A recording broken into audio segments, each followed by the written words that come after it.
Now, the greatest radio shows of all time.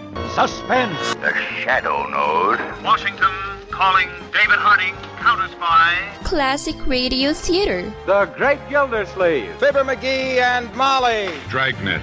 Gunsmoke. The Lone Ranger. Now, step back into a time machine with your host, Wyatt Cox. Good evening, friends of the Inner Sanctum. Comedy on this Wednesday with episodes of Granby's Green Acres, a summer series starring Gale Gordon and B. Benederet. We'll also have the news from 74 years ago today, and an episode of Too Many Cooks starring Hal March, and then an episode of Our Miss Brooks starring Eve Arden. John Dehner with Have Gun Will Travel, and we'll check out in Pine Ridge, Arkansas, see what's going on with Lum and Abner on this Wednesday. This is the 10th day of July, 192nd day of the year, 174 days left till we get to the end of the year. Happy birthday, Wyoming. You became the 44th state on this date back in 1890. In 1913, Death Valley, California hit 134 degrees Fahrenheit, 56.7 Celsius, the highest temperature recorded in the United States to that time. In Dayton, Tennessee, on this date in 1925, the so-called monkey trial began with John Scopes, a young high school science teacher accused of teaching evolution in violation of a state law against it. 30 years later on stage, 35 years later in the movies, Spencer Tracy, Frederick March, and a very young Dick York would star in a movie based on the events, Inherit the Wind. In 1938, Howard Hughes set a new record by completing a 91-hour airplane flight around the world. And in 1951, armistice talks to end the Korean War began at Kaesong. Telestar, the world's first communications satellite, launched on this date in 1962. A popular song about that as well. 1969, the most popular song on this date was from a group called The First Edition, and the song written by Mel Tillis. The Christies said no, that they felt that they didn't want to tamper with a previously established image, which was strictly folk music. And it was kind of our theory that once you're afraid to tamper with your image, that your image is so entrenched that your time is limited. And it was one of those times when that something went ka-ching, it's time to move, So we moved. All four of us just walked right out of the center of the Christies and put the First Edition together. The song, Ruby, Don't Take Your Love to Town, and the lead vocalist that you heard there, Kenny Rogers. Big hit on this date in 1969. 1973, Attorney General John Mitchell testified before the Senate Select Committee on Watergate about the role of the President's Campaign Committee in the break-ins of Democrat National Committee headquarters. To your best recollection, was the intelligence plan that Mr. Liddy presented to you as Attorney General, or in your role as advisor of the Committee for the Re-election of the President? Well, I think it can be best described as a complete horror story that involved a mishmash of code names and lines of authority, electronic surveillance, the ability to intercept aircraft communications, the call girl bit, and all the rest of it. Mitchell sentenced to prison in 1977. He served 19 months. He would die in 1988. In 1979, President Jimmy Carter declared a national energy supply shortage. I'm asking you, for your good and for your nation's security, to take no unnecessary trips, to use carpools or public transportation whenever you can, to park your car one extra day per week, to obey the speed limit, and to set your thermostats to save fuel. Every act of energy conservation like this is more than just common sense. I tell you, it is an act of patriotism. A temperature limit of 78 degrees in air-conditioned commercial government and most public buildings ordered by President Carter in a proclamation signed at Camp David. The order also limited temperatures in those buildings to 65 degrees in the winter. Well, it was on this date in 1985 the Coca-Cola Company announced it was bringing back the original Coke and calling it Coca-Cola Classic. To the millions of people who've made the new taste of Coke a success, thank you. And to the millions of people who love the classic taste of original Coca-Cola, who've called us and who've written, we'd like to say we hear you. We're bringing it back. The original taste of Coca-Cola returns as Coca-Cola Classic. The reformulated new Coke, just 3 months old, would be phased out. But what some called a massive blunder did re-energize Coke drinkers, and their sales skyrocketed. And look at what happened to Pepsi today, the impetus for the new Coke. They are now number 3 behind Dr. Pepper. My drink. Oh, my goodness. Passing on this date in 1989, the man of 1,000 voices, Mel Blanc. What's up, Doc? Go, I say go away, boy, you bother me. Where are you, pigeon? I am looking for you. I thought I saw a pudding cat. That's all, folks. The voice also of the Maxwell, and just a delightful man, Mel Blanc, passing away in Los Angeles on this date back in 1989. Russia's first elected president sworn in on this date in 1991, Boris Yeltsin. Великая Россия. Great Russia is rising from her knees. We will surely turn her into a prosperous, democratic, and peaceful state. Russia is being reborn. Prosperous, mostly. Democratic, no. Russia has failed their people. Boris Yeltsin sworn in on this date in 1991. In 2005, Hurricane Dennis slamming into the Florida Panhandle, causing billions of dollars in damage in 2005 dollars. And the last Volkswagen Beetle rolled off the line in Puebla, Mexico on this date in 2019. Among those passing away on this date, in addition to Mel Blanc, conductor Arthur Fiedler of the Boston Pops and actor Omar Sharif.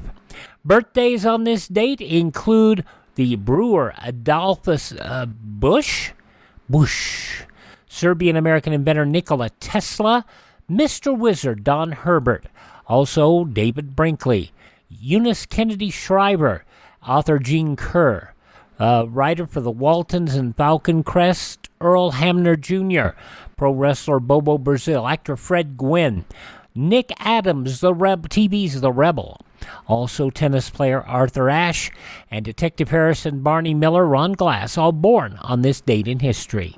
Hi, this is Jeff Foxworthy. It is now time for the birthday announcements. The following people are now officially older than dirt. Arlo Guthrie, Alice's Restaurant, 77 years old today. Pop musician Greg Kihn, Jeopardy, and radio personality, 75 years old today is Greg Kihn. Also from Rascal Flatts, Gary Levox is 54. From Modern Family, Sofia Vergara is 52. From Entourage, Adrian Grenier is 48. And singer Jessica Simpson is 44. Those just a few of the people who celebrate the 10th day of July as their birthday.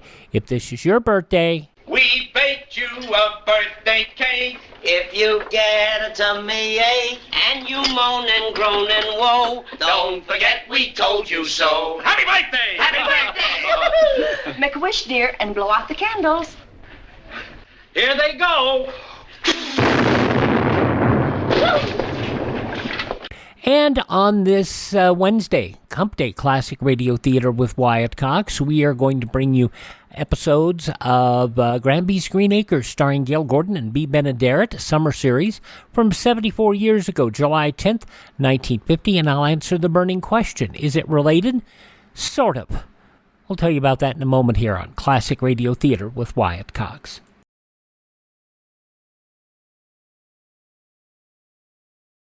There's an issue cutting through the partisanship in Congress. It's AM radio. The overwhelming majority of legislators, Democrats and Republicans, support a bill to keep AM radio in cars. But time is running out. Text AM to 52886 and ask Congress to bring this bill to the floor for a vote now. AM radio is too important to let this moment pass us by. Message and data rates may apply. You may receive up to 4 messages a month, and you may text STOP to stop. This message furnished by the National Association of Broadcasters. So stop me if you've heard this before. A banker knows very little about farming. He decides to buy a farm and prove it every week that he knows nothing about farming. Well, it is not Eddie Albert and Aba Gabor in Green Acres. You have to go back 15 years further to 1950. It was a summer series replacing Lux Radio Theater, helmed, as you will hear here, by Gale Gordon and B. Benederet. Now, it wasn't taken directly from radio to TV. It was kind of... here's what happened, and this is a quote from Larry Henning. Not Larry Henning, Paul Henning. Jeffrey Westhoff explaining CBS had asked Paul Henning to create a show along the Beverly Hillbillies Petticoat Junction line, and they asked Petticoat writer Jay Summers to create and produce the new title. Well, Summers produced reviving Granbys Green Acres, changing the farmer's name, shortening the title. So Benederet's old radio show, because remember, B. Benederet starred in this, she also starred in Petticoat Junction, she had become a spin-off of her own television show. Not only had B. Benederet been in the Beverly Hillbillies as Cousin Pearl, Petticoat Junction as the mom there, but she also was in Granbys Green Acres as the wife there. It auditioned for a slot on ABC in 1948 with Hanley Stafford set to star. Oh, that could have been fun. Only 5 of the 8 episodes remain available today and that are known of. And this is the initial broadcast of that series. From 74 years ago today, July 10th, 1950, Granby plants a crop. From Monday, July 10th, 1950. Granbys Green Acres, starring Gale Gordon as John Granby. Oh, John Granby had a farm. With B. Benederet as Martha Granby. And on that farm he had a wife. Louise Erickson as Janice. With a daughter here. Harley Bayer as Ebb. And a hired hand there. Oh, John Granby had a farm.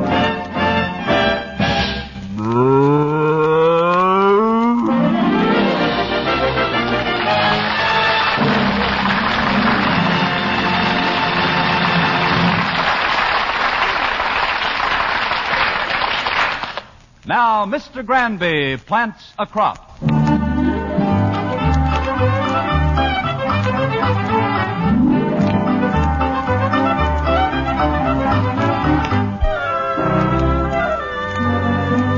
You know, the funny thing about people.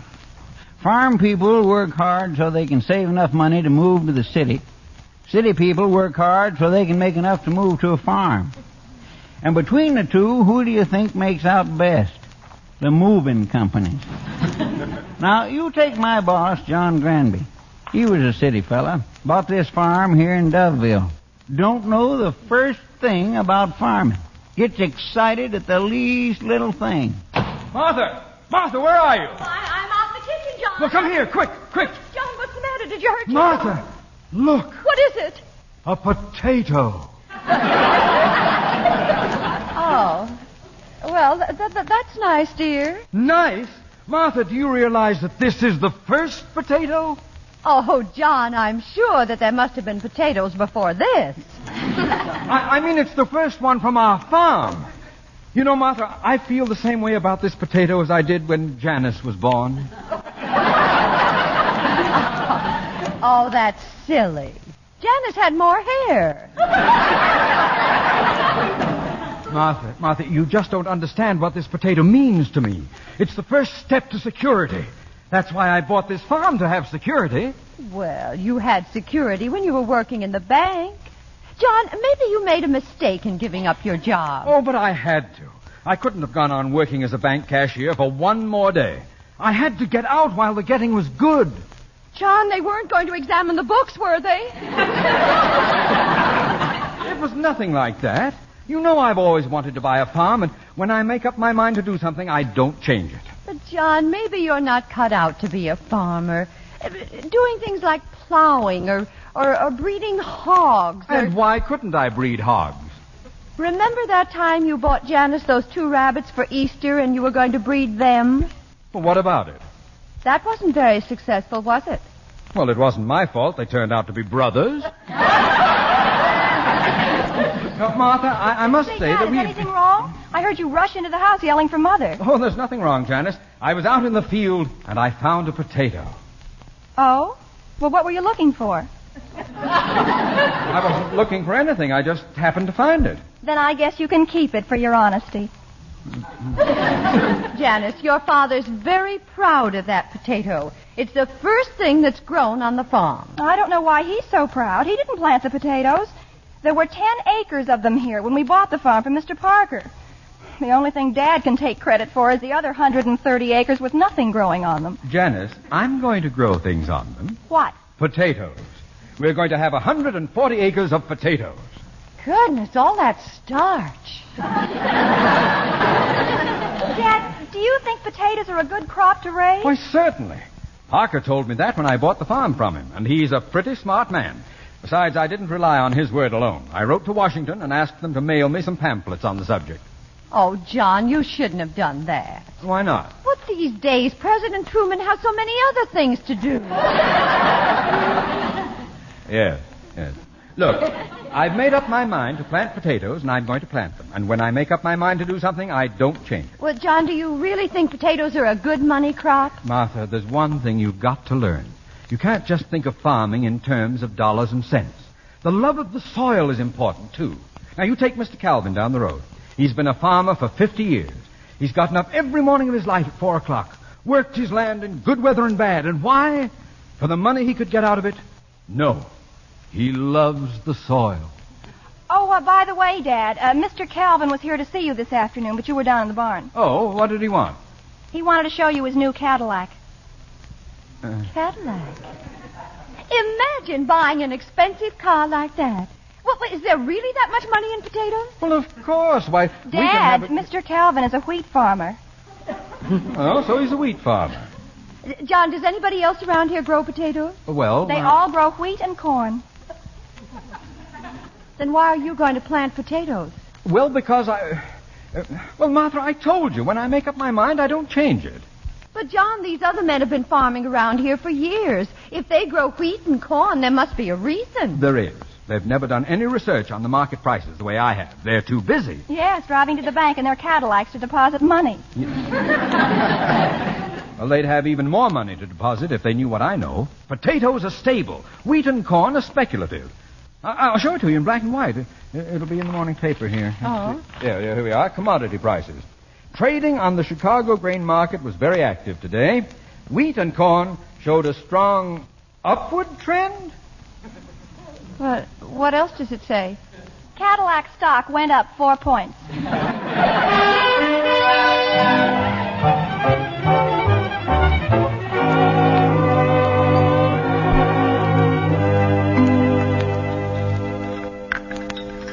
John, you better hurry up and finish your breakfast. Yes, it's almost daylight. Oh, I've got some day ahead of me. I've got to do the milking, plow up all the potatoes, and plant the wheat. Yes, you have it. Plow up what potatoes and plant what wheat? Well, after sleeping on it and thinking it over, I've decided that wheat is the only crop to plant. Oh, but, dear, last night you were so convinced about planting potatoes. Why, you even said that Mr. Parker told you that potatoes were the best crop, and you said Mr. Parker was a smart man. Well, maybe I did, but what did Parker ever do that showed he was so smart? He sold you this farm. Mr. Granby. Oh, there's Abe. I'm going out and do the milking. Oh, good morning, Eb. Morning, Mr. Granby. Now, come on, Eb. We've got a big day ahead of us. Let's get over to the barn. Right with you.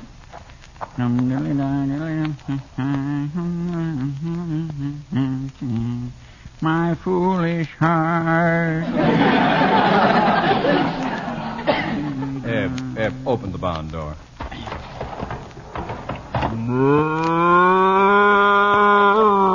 Good morning, Bossy. As soon as we finish the milking, Eb, we'll get to work. You want some help with Bossy? No, thanks. I've been milking this cow for 3 months, and I think I can manage. Whoa, Bossy. Whoa. Now, let's see. Where do I start milking? The best place is somewheres between the tail and the head.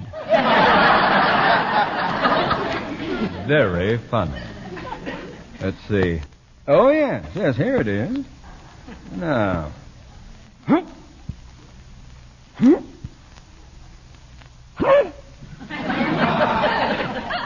She isn't contented. Mind if I make a suggestion? What? Use both hands. I am using both hands. Yeah, but not on one faucet. Oh, all right. Looks like you're holding onto a baseball bat. Leave me alone. I'll get started. Well! well.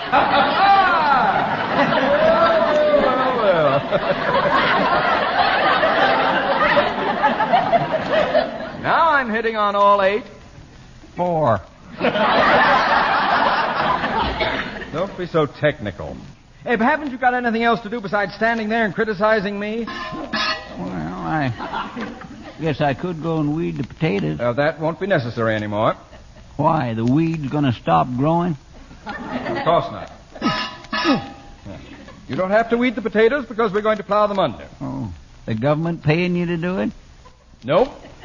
Then you ain't learned much about farming. Yeah. Look, Ab. What are you going to plant? 140 acres of wheat. Corn's better. I said wheat. My mind is made up. When I make up my mind... Okay. I'll be right with you, bossy.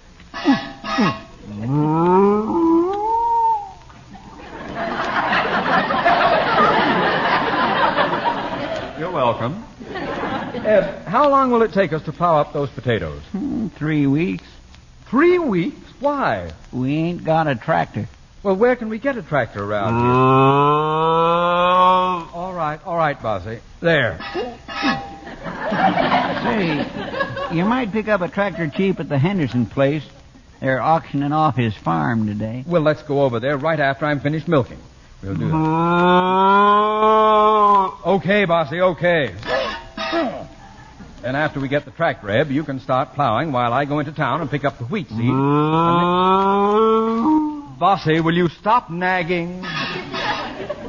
I wish she'd learn how to do that by herself.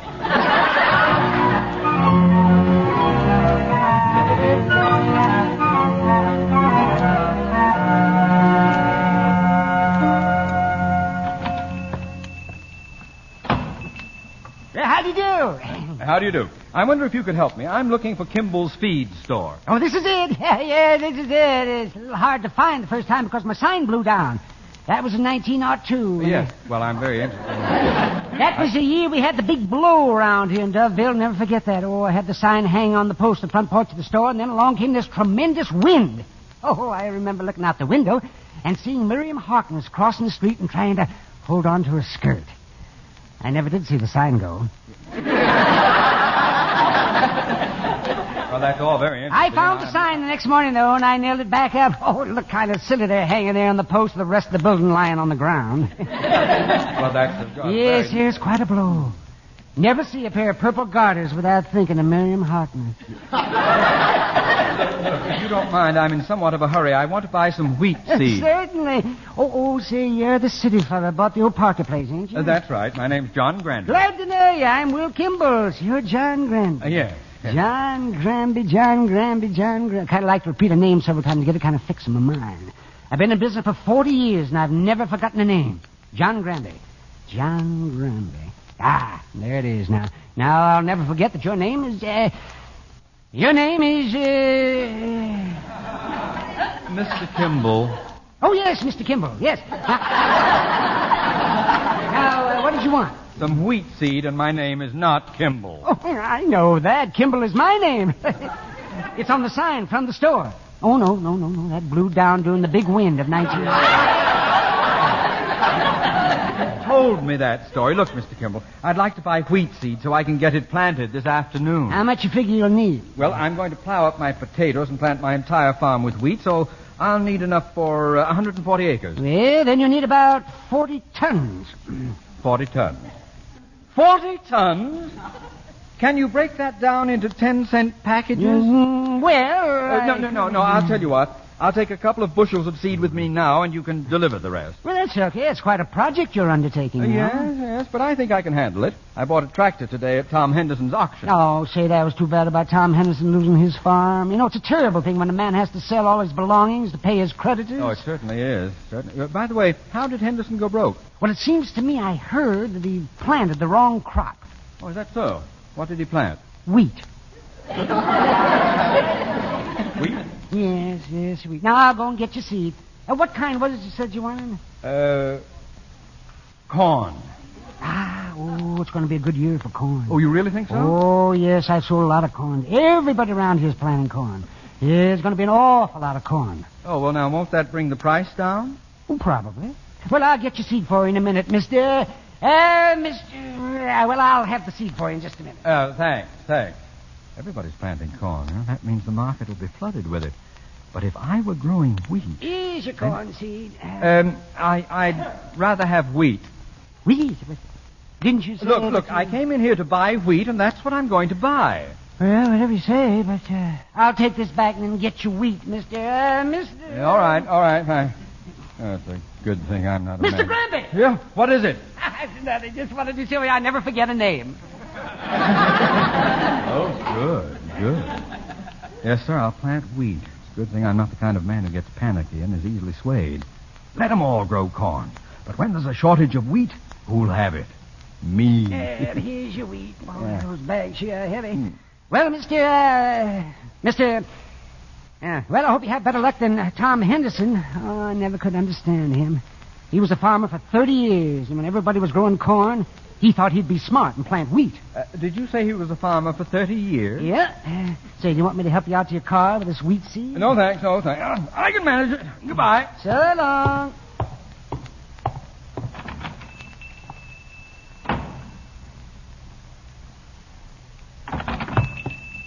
Mr. Kimball? Yes? Would you mind changing this wheat for corn?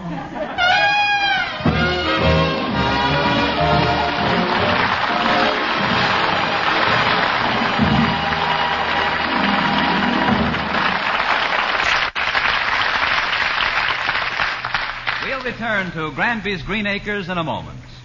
There are a lot of laughs around these Monday nights when Joan Davis comes to CBS to play her role of a madcap, dizzy department store clerk. Yes, Joan Davis is back on CBS with her comedy show, Leave It to Joan. So go shopping with her tonight on most of these same CBS stations, won't you? And now back to Granbys Green Acres.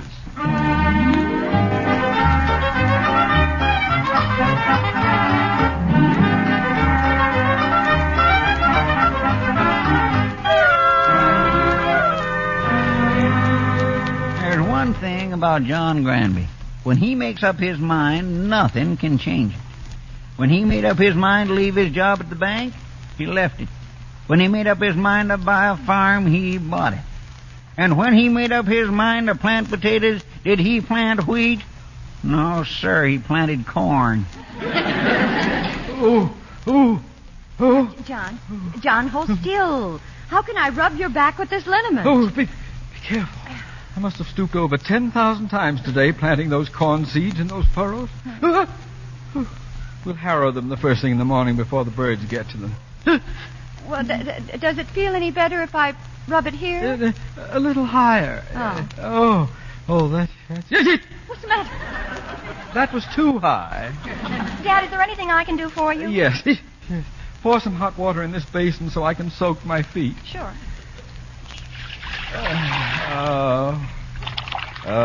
That feels wonderful. Is there anything else you want me to do for you? Yes, take off my shoes.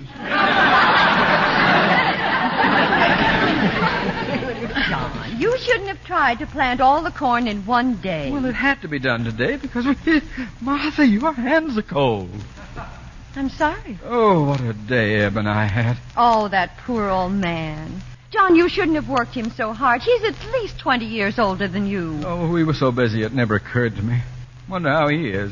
Janice, why don't you run over to Eb's room and see? He's not home. Oh, where is he? He went to a square dance.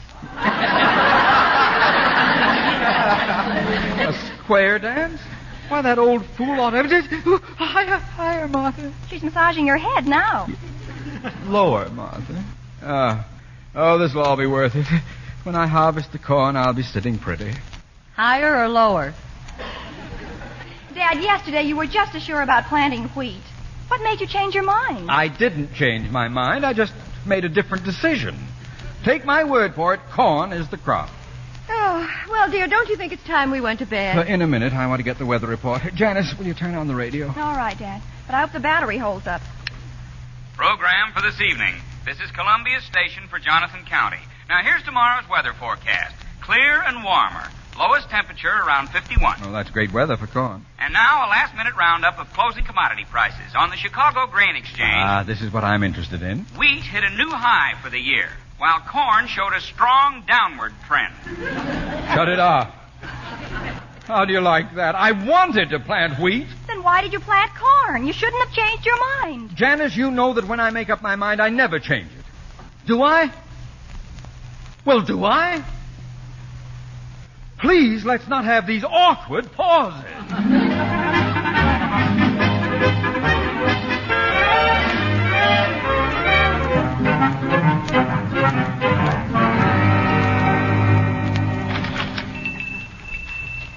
Oh, hello there. It's good to see you again, Mr. Once and for all, the name is Granby. Oh, I remember. Never forget a name.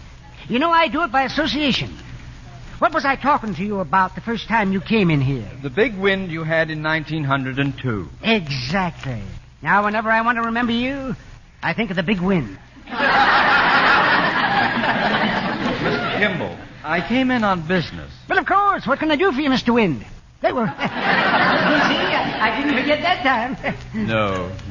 Mr. Kimball, I'd like to exchange the corn seed I bought from you yesterday. You didn't plant them? Oh, yes, I did. These were left over? No. Oh, did you find some in the barn? No. Then where'd you get these? I dug them up. I'd like to exchange them for wheat seed. Oh, then you've changed your mind. I never changed my mind. Well, Mr. Remember Wind? Wind? I thought your name was Granby. Forget it. What about exchanging the corn seed? Yes, but they're second-hand. I really have very little call for you, seed. Well, maybe you could allow me something on them. Well, Mr. Well, you're new here. These things do happen. Now, I'll exchange them for you this time. Oh. Let me pour this corn back in the bin, and I'll get the wheat seed for you. Mm-hmm. You'll notice, Mr. Kimball, that seed looks just like new. Yes, it does. It does. Didn't my wife do a good job of washing it? Did you say your wife washed this seed? Yes. Is there anything wrong? No, but next time... Yes? Tell her not to use so much starch.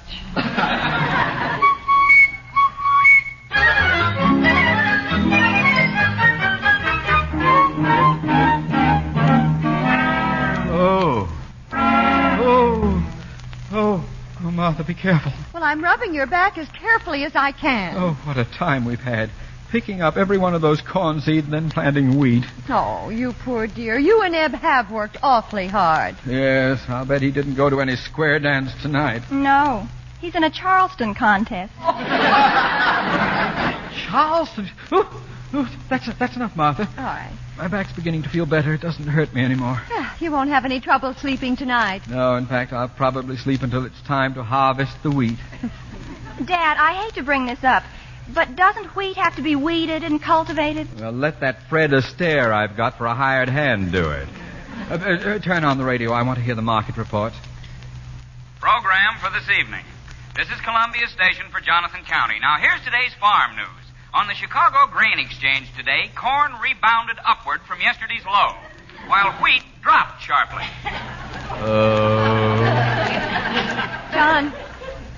John, you look so pale. Speak to me. Rub my back. But, John, you said it didn't hurt anymore. I know what's coming.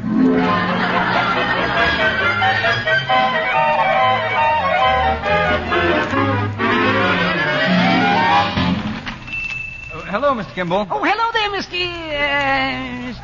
The name is... Don't tell me that. I never forget a name. Mr... Oh, skip it. Oh, yes, Mr. Skip It. Hey, haven't we been having wonderful weather? Oh, the sky's been so clear. Has it? I haven't looked up in days. Where shall I put this sack? The sack? What's in it? Freshly laundered wheat seed. You mean you pulled out the wheat? What kind of a fool do you think I am? Do you think I'd make the same stupid mistake twice? I only pulled up half. Half? Yes, I finally got this thing figured out. I'm going to plant half my acreage in wheat and half in corn.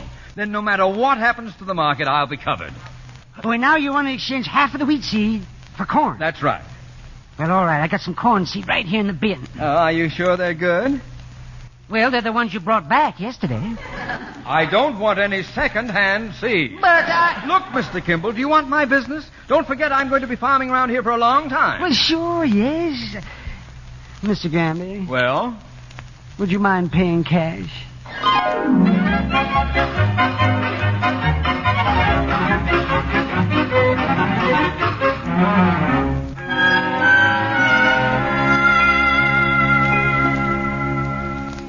Well, now that I've got half the farm planted in wheat and half in corn, I'm through.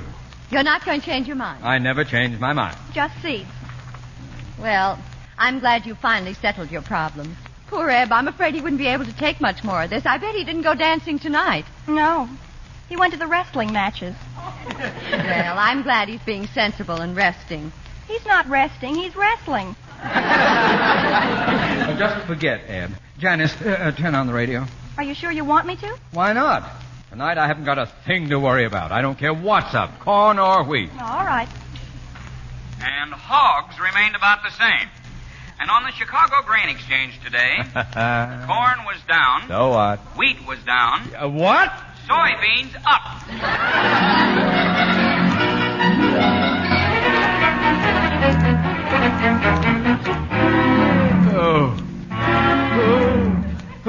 Oh, my shoulder. But, John, yesterday it was your back. Well, you use different muscles planting soybeans. How's Eb tonight? He went out again. He did? Oh, my goodness. Where'd he go? Square dancing? No. Charleston? No. Wrestling? No. Then where did he go? To a chiropractor. I knew the old fool was overdoing it. You two thought I couldn't take it. At least I didn't have to go to any chiropractor. The chiropractor's his cousin. He's playing tennis with him. Oh, my shoulder. I don't suppose you want to listen to the market reports tonight, do you, John? Why, of course I do. Turn on the radio, Janice. Okay. I don't care what's up tonight. Corn, wheat, or soybeans. I've got 'em all. We're about the same. And on the Chicago Grain Exchange today, Yeah? corn was down. Who cares? Wheat down. Good old soybean. Soybeans down. What? Oh, no. What's up? Red Warbus. Yes, Red Warbus hit a 10-year high today. Oh, my goodness. John, what's the matter? Didn't you hear that? Red Warbus hit a 10-year high. Dad, what in the world are red warbus? Potatoes!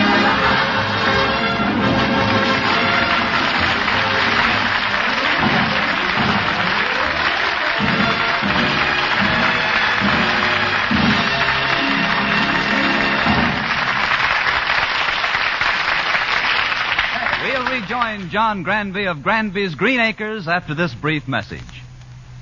Ladies and gentlemen, the highest standard of living, highest wages, and the shortest hours.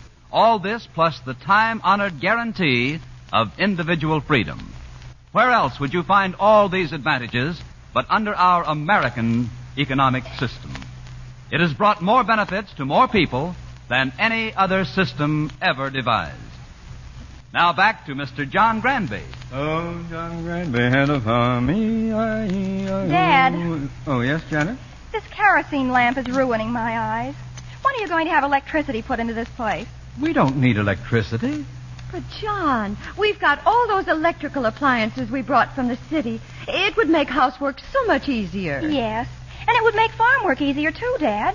Why, you could buy an electric milking machine. With a milking machine, there'd be no more to milking a cow than pressing a button. Pressing a button? Is that the way it's done, John? Yes. Well, that's funny. I always thought you had to pull something. Good night, Martha. Good night, John.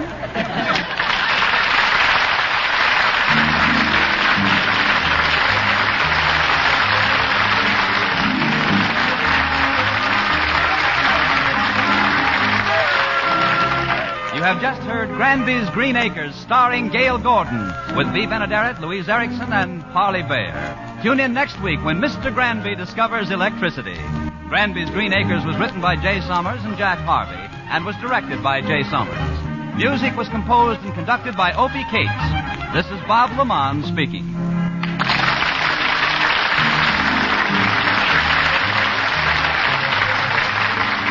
Now stay tuned for Leave It to Joan, which follows immediately on most of these same CBS stations. This is CBS, where Mystery Theater fascinates you on Tuesday night. The Columbia Broadcasting System.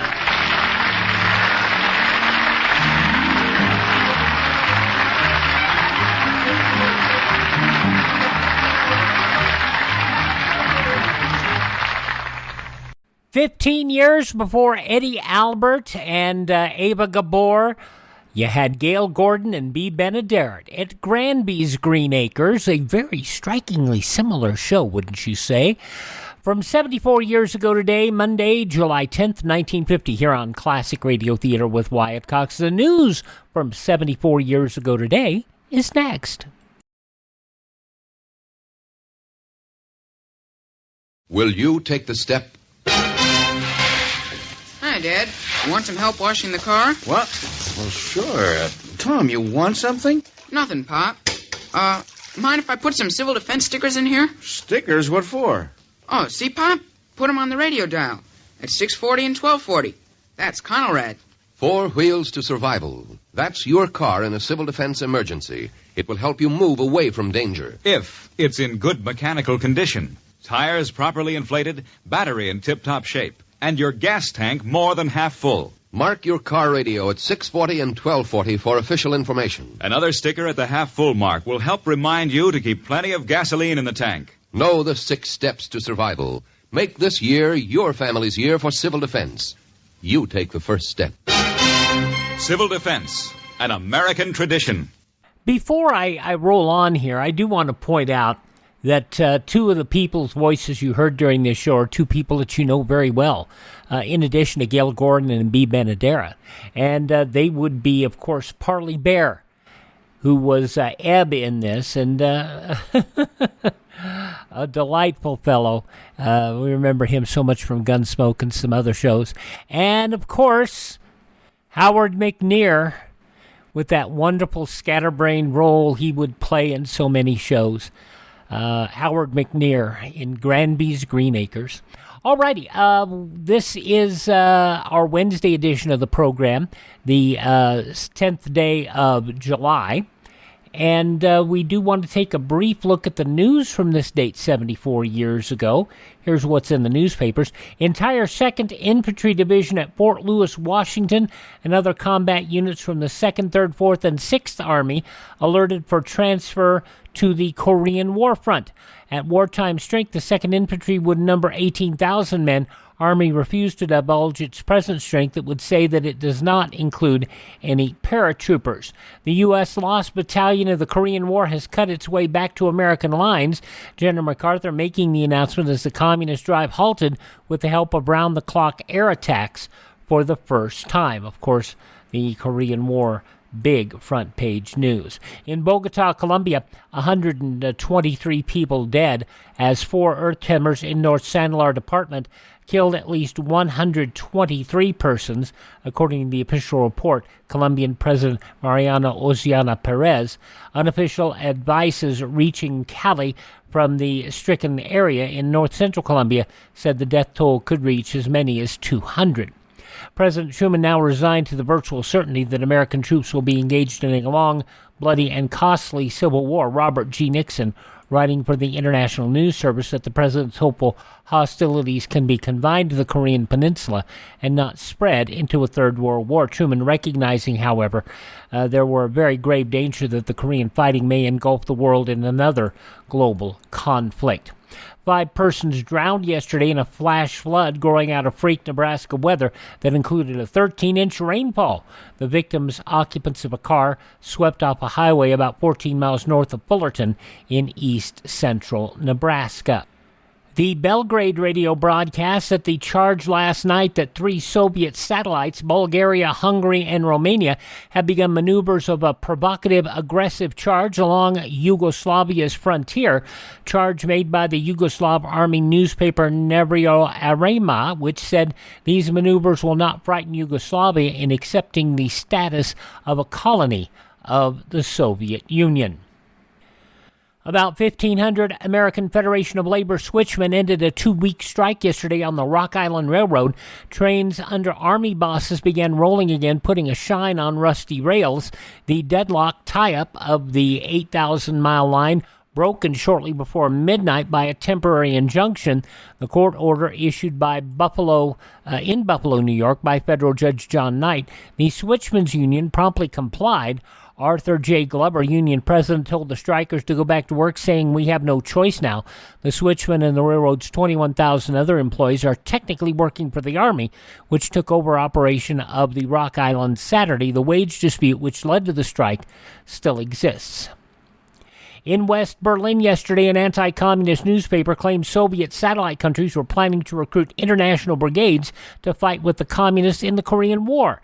Meanwhile, the Soviet Army's official newspaper hinting some kind of intervention by what it termed the world-girdling peace front on behalf of the North Korean communists. Paper said the Peace Front stands solidly behind the fighting Korean people, the North Koreans, and it is now no longer dealing with resolutions but is going over to active deeds in line with unshakable decisions. They did not indicate what these active deeds were, but hinted one of the communist aims was to sabotage arms shipments to UN forces in Korea. The report on the international brigades claimed East Germany would contribute to the forces and that Warsaw would be the marshalling point for forces recruited in Eastern Europe. The nation's capital yesterday honored the state of Ohio by renaming a thoroughfare along the Potomac River as Ohio Drive. Governor Frank Losh of Ohio, Interior Secretary Oscar Chapman, chief speakers at the formal dedication ceremonies. An armed bandit in Houston deserves an award for patience, if nothing else. He held up a jewelry store cashier Saturday, had to wait through 5 interruptions before he calmly walked away with just over $1,000. The cashier, 20-year-old Mrs. Betty Kramer, said the man walked into the store, ordered her to hand over the contents of the cash register at gunpoint. Before he was able to leave, 2 customers came in and the phone rang 3 times. Mrs. Kramer told to handle each interruption as though nothing was wrong. To make matters worse, the bandit had to return part of his haul so the cashier could make change for a $58 check that was offered in a $31 sale. Those some of the day's news stories as reported in the newspapers of Monday, July 10th, 1950. On your radio, Granbys Green Acres was heard at 9:30 on CBS. A half hour prior, the other show that was the summer replacement for the Lux Radio Theater, Too Many Cooks, starring Hal March, and we'll hear that next here on Classic Radio Theater with Wyatt Cox on a Wednesday.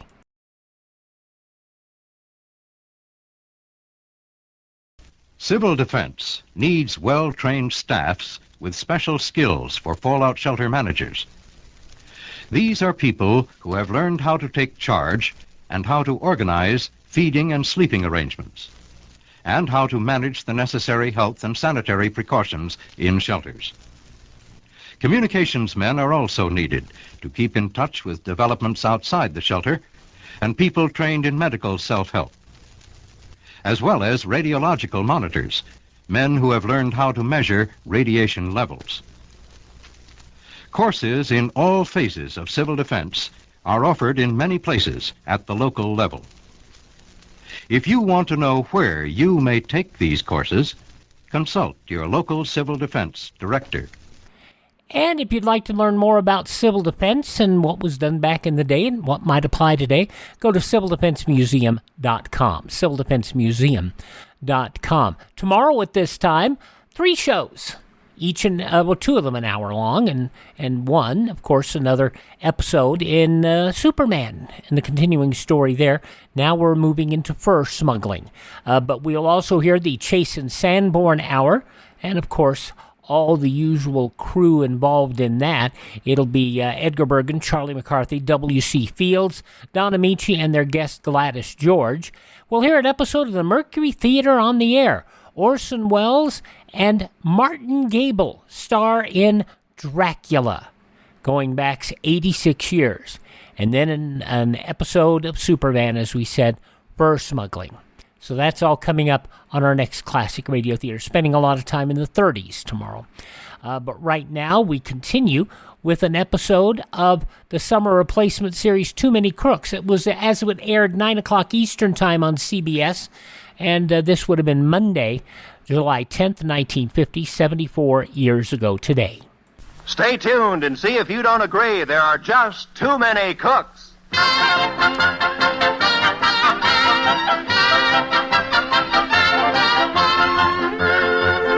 It's the new comedy program, Too Many Cooks, written by Frank Fox and starring Hal March.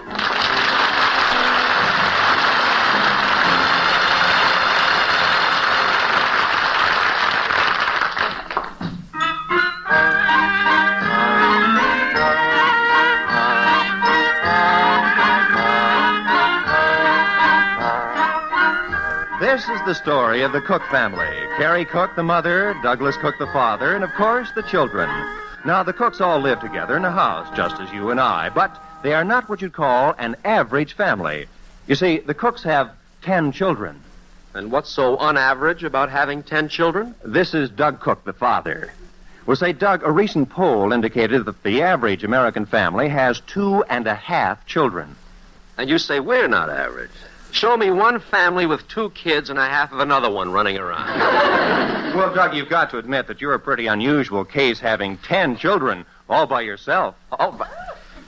Believe me, when each of them was born, my wife was right there, holding my hand.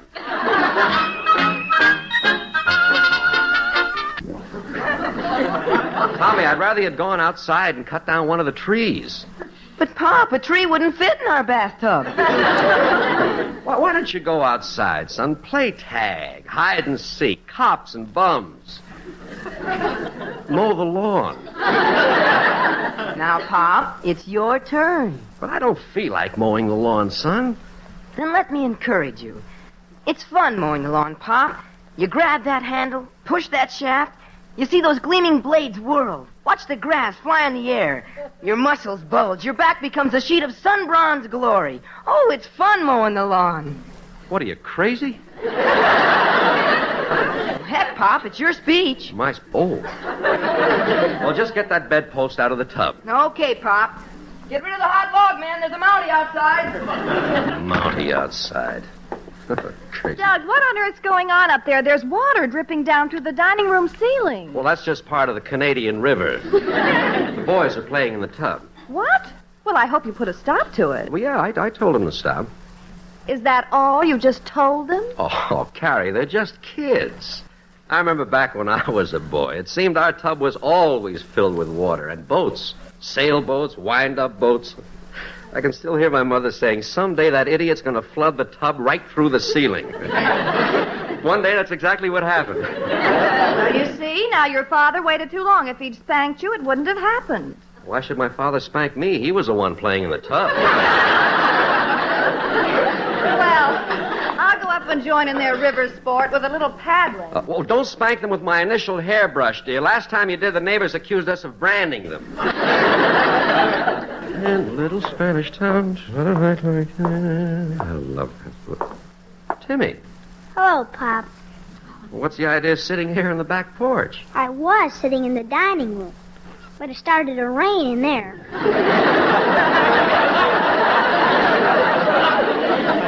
What are you doing? I'm playing with my squeeze dog. You like to squeeze your squeeze dog? No, but it's easy. Timmy, this is summer vacation. Why don't you go out and play? Nah, I went out and played yesterday. Son, if you want to grow up to be big and strong, you've got to get exercise. Be active. Work your muscles. I am working my muscles. Oh, come on, Timmy. Go outside. Why don't you go out, Pop? Take a walk. Get some air. Have some fun. Mow the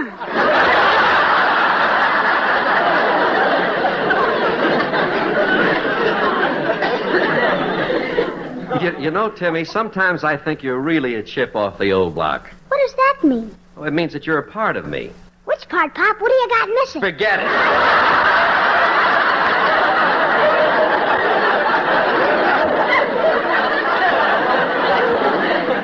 I'm going outside, son. So long.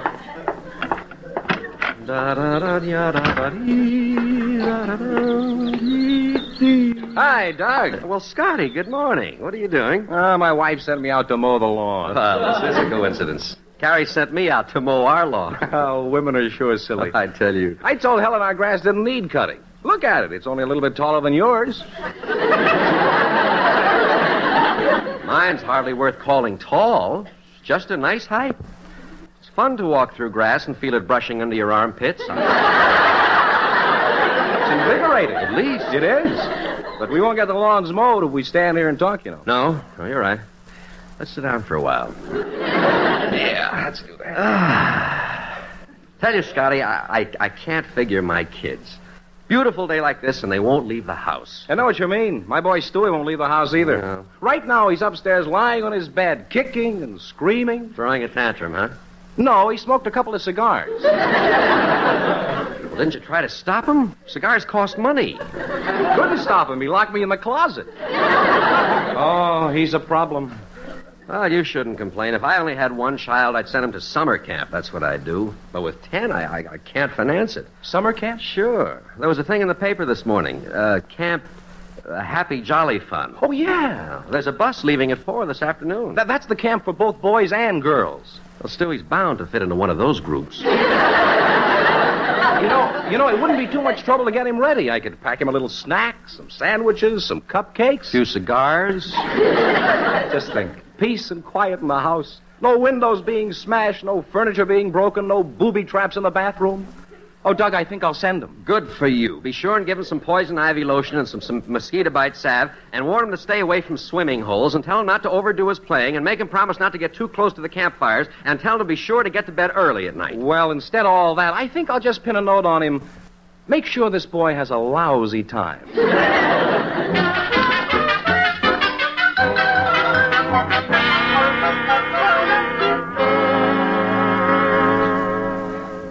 Doug? In here, dear. Oh, what are you doing? Well, you certainly look comfortable. Yeah, I like to stretch out on the sofa. Take off my shirt and shoes and socks, roll up my trousers, drink a pitcher of iced lemonade. Who closed all the windows? I did. I was cold. I wonder why.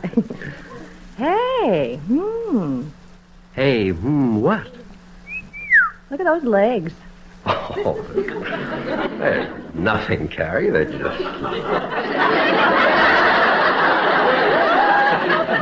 just... wait. They aren't bad, are they? You want the truth? Steady. They look like a couple of 2x4s covered with Excelsior. What a horrible picture. You make me want to wear clothes when I take a shower. Excelsior 2x4. All right, quiet. Yeah, we got a good idea. Now, what is all this? Well, we want to talk to you, Pop. Gee, look at Pop's big bare feet. That's enough, Timmy. All right, Tommy, what's on your mind? Stewie Scott's going to summer camp. The bus leaves at 4 o'clock. Yeah, and we want to go, too. Gee, look at those big bare feet. Timmy. Children, listen. Barbara, Frank, Jean. Aren't we as good as Stewie? Oh, sure. You told Mr. Scott to send him. I know. Haven't we stuck by you all these years? Well, look, children, I can't afford to send all of you to camp. I got a penny in my piggy bank, Pop. You told us to get out of the house, didn't you? The bus leaves at 4. The bus leaves at 4. Timmy, look, children. The bus leaves at 4. Timmy, stop saying the bus leaves at 4. And stop squeezing that toy. Now, look, gang. Timmy! He didn't squeeze it, Pop. He just sat on it. All right. Now, look. Timmy, sit down. Okay. Now, look, children.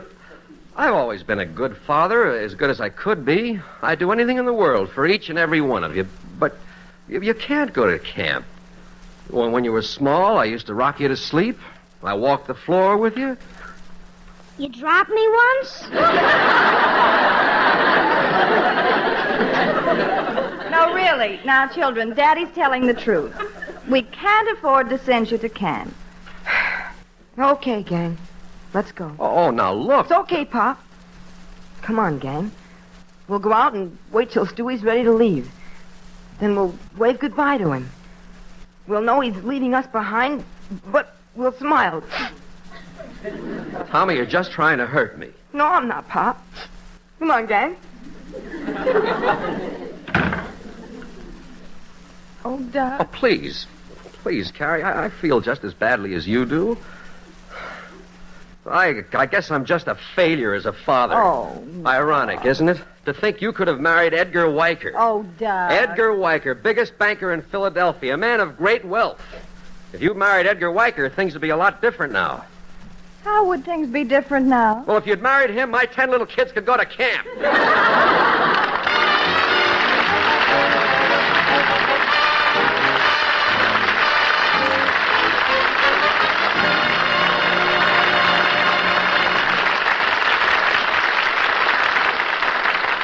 You are listening to Too Many Cooks, starring Hal March as Doug with Mary Jane Croft as Carrie. Another swell Tuesday night's coming up on CBS. Adventure with Mystery Theater's Inspector Hearthstone and with a psychological drama on Satan's Waitin'. There'll be more mad fun with Candid Microphone. Another fine love story on romance. And another hour of fine operetta music on There's Music in the Air. This great array of programs is heard each Tuesday on most of these same CBS stations. Be listening this Tuesday, won't you?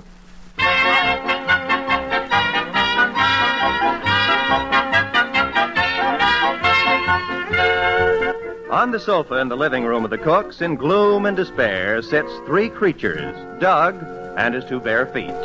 Doug's 10 children want to go to summer camp, but Doug can't afford to send them. As Doug sits there, his chin in his hands, he thinks back to the time when he was a small boy. He went to summer camp. Oh, what fun it was. Happy, carefree little Doug Cook, 6 years old, barefooted. Doug recalls now how he and another little fellow found childish delight as they prepared to start their campfire. It's time to start our campfire, Dougie. Find 2 sticks and we'll rub them together. Nay, I brought my old man's cigar lighter.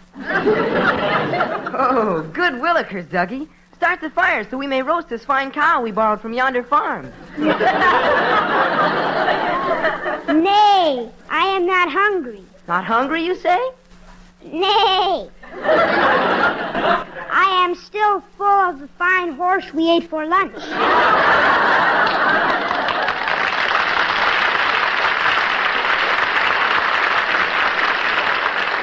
Well, a horse. Perhaps Doug's memory is distorted by the pressing situation at hand. Anyway, he's very sad. Hey, you know, maybe things are going to work out after all. There's his brother Ed, the family fixer, coming up the walk.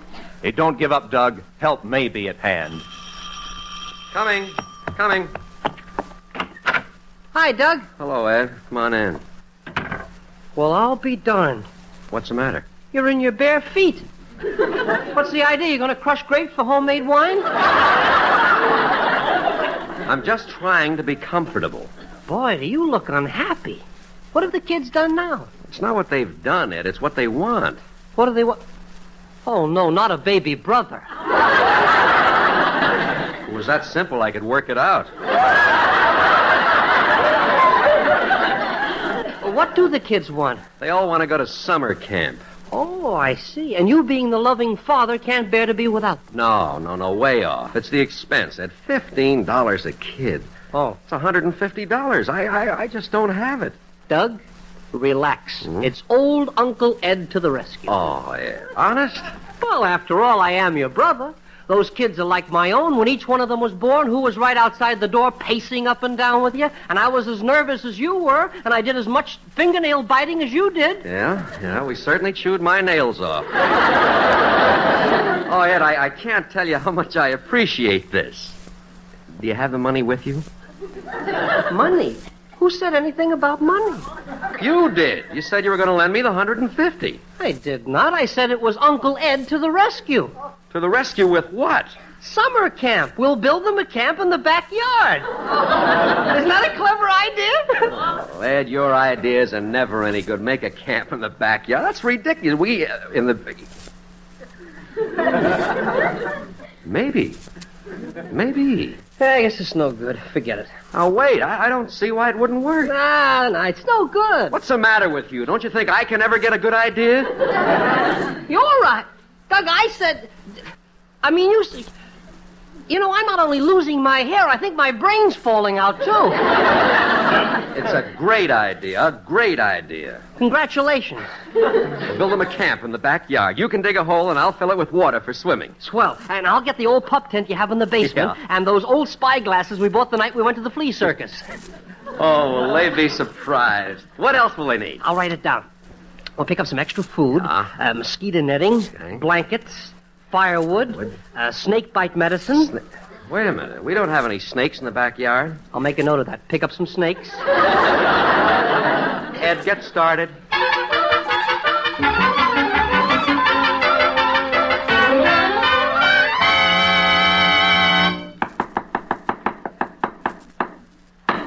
There.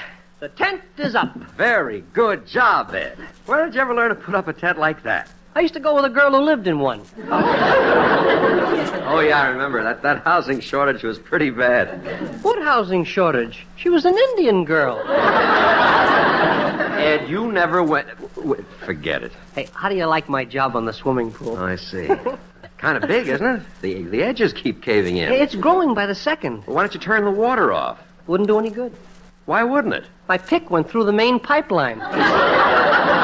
For goodness. Perhaps it'll come in handy. Maybe we'll have a good dry spell soon. Yeah, maybe. Well, I told Carrie to have the kids all ready for the big surprise. I may as well call them out. I hope they like their camp. Before you call them, let's move back a bit. I think the tide's coming in. Maybe it'll stop soon. Well, here goes. Okay, Carrie, bring them out. Quiet, please. Quiet. Welcome to Camp Happy Jolly Cook. Don't look very happy to me. No. Please, children. This is a wonderful summer camp. Isn't that so, Carrie? You heard what your father said, children. Well, how do you all like it? Oh, No, wait. Tommy, come here. I want to show you how much fun this can be. Get in the tent. Oh, gee, Pop, Just get inside the tent. That's it. Now, I'll close the flap. Oh, camping is so much fun. Tommy, how is it in there, son? Dark. I'll stir up some enthusiasm, Doug. Tenting tonight, tenting tonight. Never mind it. Children, on the old, Ed. Campgrounds. Okay, I'm sorry.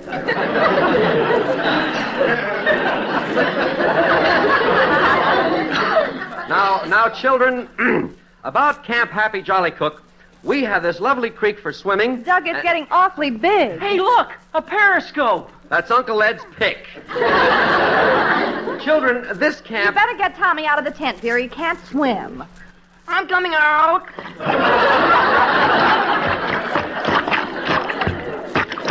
Very funny.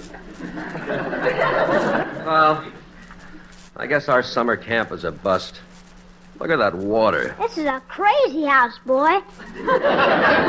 Water in the yard and rain in the dining room. Well, I'm afraid it wasn't very successful, Doug. You had a good idea, mind you. I had a good idea. It wasn't my idea. Well, see you all later. Come back here. Really, I have to go, Doug. I just heard my dog rattling my dish. You'll stay. Now tell them, whose idea was this? You took it from me once. You want to give it back again? Who put the pick through the main water pipe? It was my idea. Fine. Now, children, I'll put it to a vote. I'm nominating Uncle Ed, the one who caused all this mess, to be the one who loans me the money to send you all to Camp Happy Jolly Fun. All in favor, say aye. Aye! Well, Ed, it's unanimous. Only in a democracy can a fella get a fair election like that.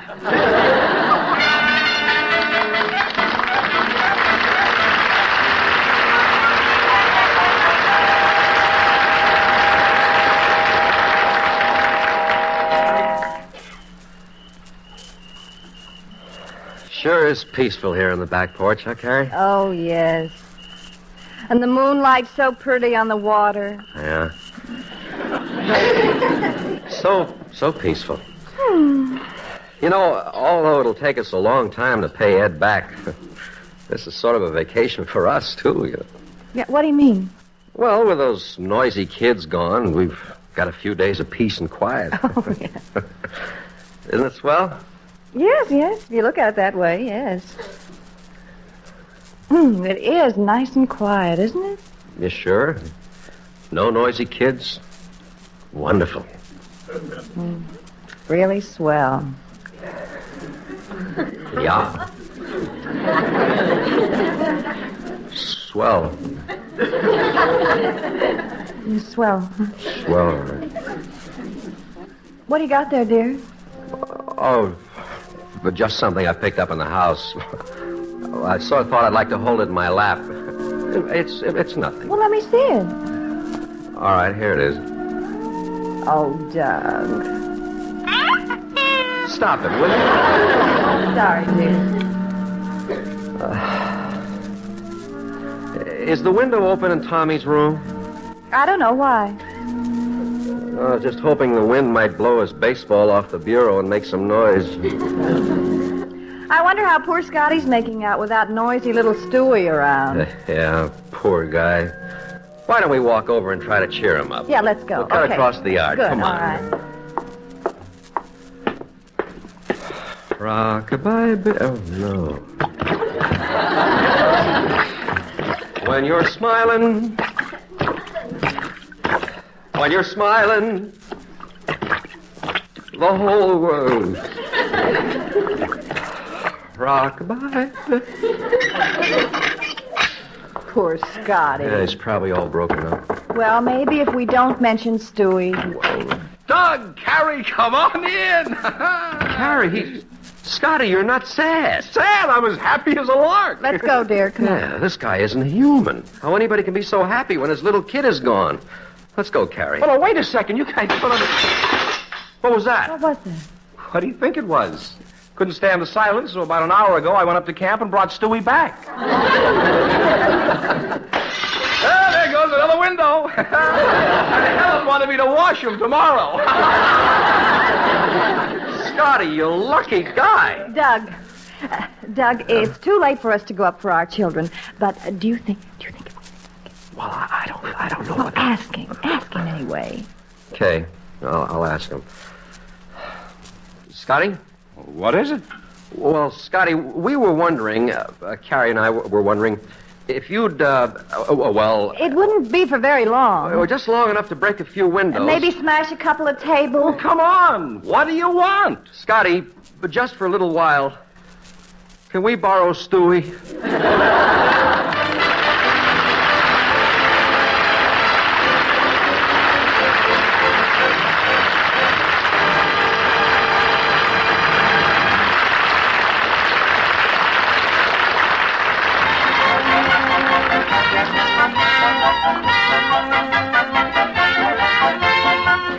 In just a moment, we'll be back to Too Many Cooks, starring Hal March, with Mary Jane Croft, Bob Sweeney, George Fenneman, Dick Crenna, Rhoda Williams, Tommy Bernard, and Stuffy Singer. That old phrase, you can't keep 'em down on the farm, goes into reverse when Granbys Green Acres comes your way every Monday night on CBS.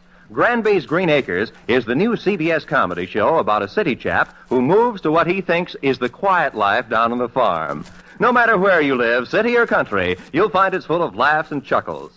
Granbys Green Acres follows Too Many Cooks on most of these same CBS stations, so stay tuned.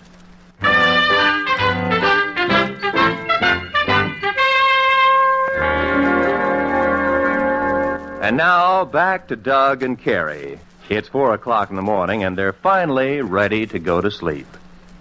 Oh. Honey, are you asleep yet?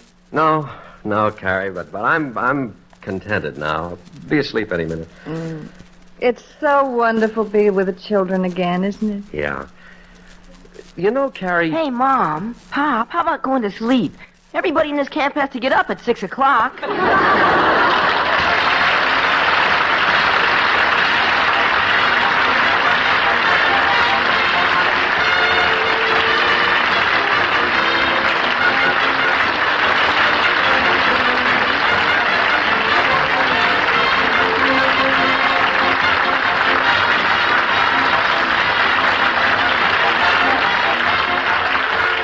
Too Many Cooks is written by Frank Fox, Rick Bollards, and Bob Porter and Lou Armbrecht. Produced and directed by Gordon T. Hughes.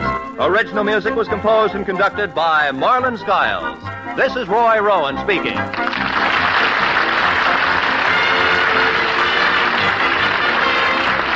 is CBS, where you eavesdrop with a candid microphone every Tuesday night, the Columbia Broadcasting System.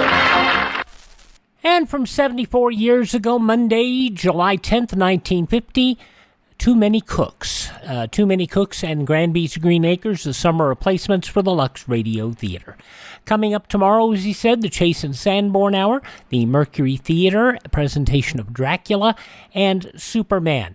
But next, we will head to summer school with Check In with Eve Arden as Our Miss Brooks.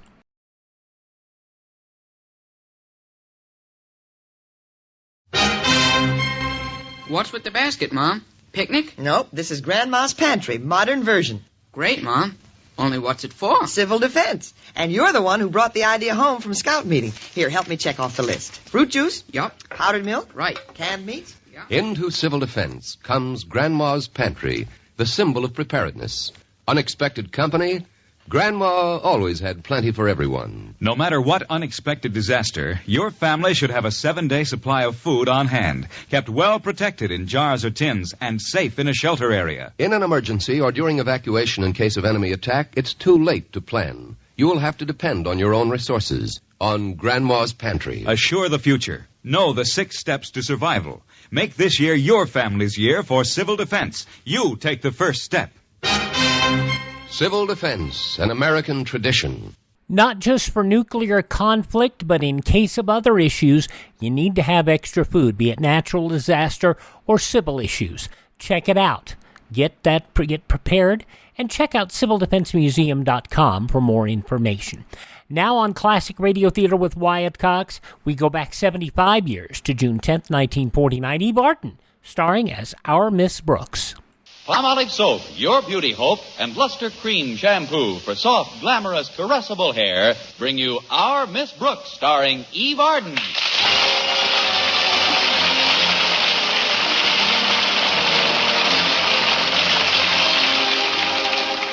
After teaching English to the summer school students of Madison High all week long, last Saturday didn't arrive a minute too soon for Our Miss Brooks. Generally, the thing I like best about Saturday is that it gives me a full 12 hours to speculate upon just how boring Sunday will be. But last Saturday, while I was having breakfast with my landlady, Mrs. Davis, a bombshell was hurled into our usual routine. That's the front door bell, isn't it, Connie? Bell is an overstatement, Mrs. Davis. It used to be a bell years ago. Now it sounds like a dying rattlesnake with a frog in its throat. Connie, I wonder who it can be anyway. All right, I'm coming. Maybe you shouldn't answer it, Connie. I've had the strangest feeling of foreboding all morning. Well, that's silly, Mrs. Davis. It might be good news. Why? Or why should it be bad news? Why not? Let's have the playoffs when I come back. Good morning. I have a telegram here for a Mrs. Davis. Are you a Mrs. Davis? I'm not a Mrs. Anything yet. Don't tell me I've delivered this telegram to the wrong address. Well, I've never been guilty of that in all my years in the service. Well, far be it from me to depress one of our boys in uniform. This is Mrs. Davis's house, all right. I just live with her. Miss Brooks is the name. How do you do? I'm Herbie Terwilliger. That's my bike at the curb. Glad to know both of you. Now, if you'll give me your receipt book, I'll sign for the wire. All right, here you are, Miss Brooks. Bottom line, please. All right. Yes, I've been in the service quite a while now. This is my 6th hitch. Really? Never been a plain foot messenger. Always been with the bicycle squad. That sounds healthy. Of course, during my long term of duty, I've made a host of friends both in and out of the service. I imagine you have. Now, if you'll just... Of course, I've lost a few of my buddies, too. Good, hard-pedaling boys, all of them.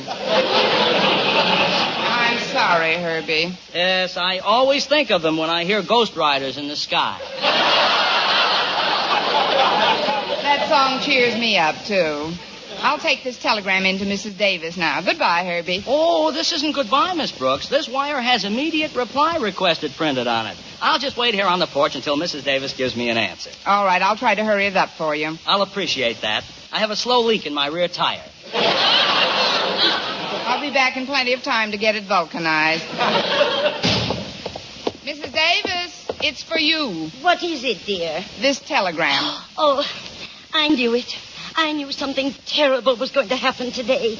Terrible? But you haven't even opened it yet. And I'm not going to open it, Connie. I've only received half a dozen telegrams in my entire life, and they all brought bad news.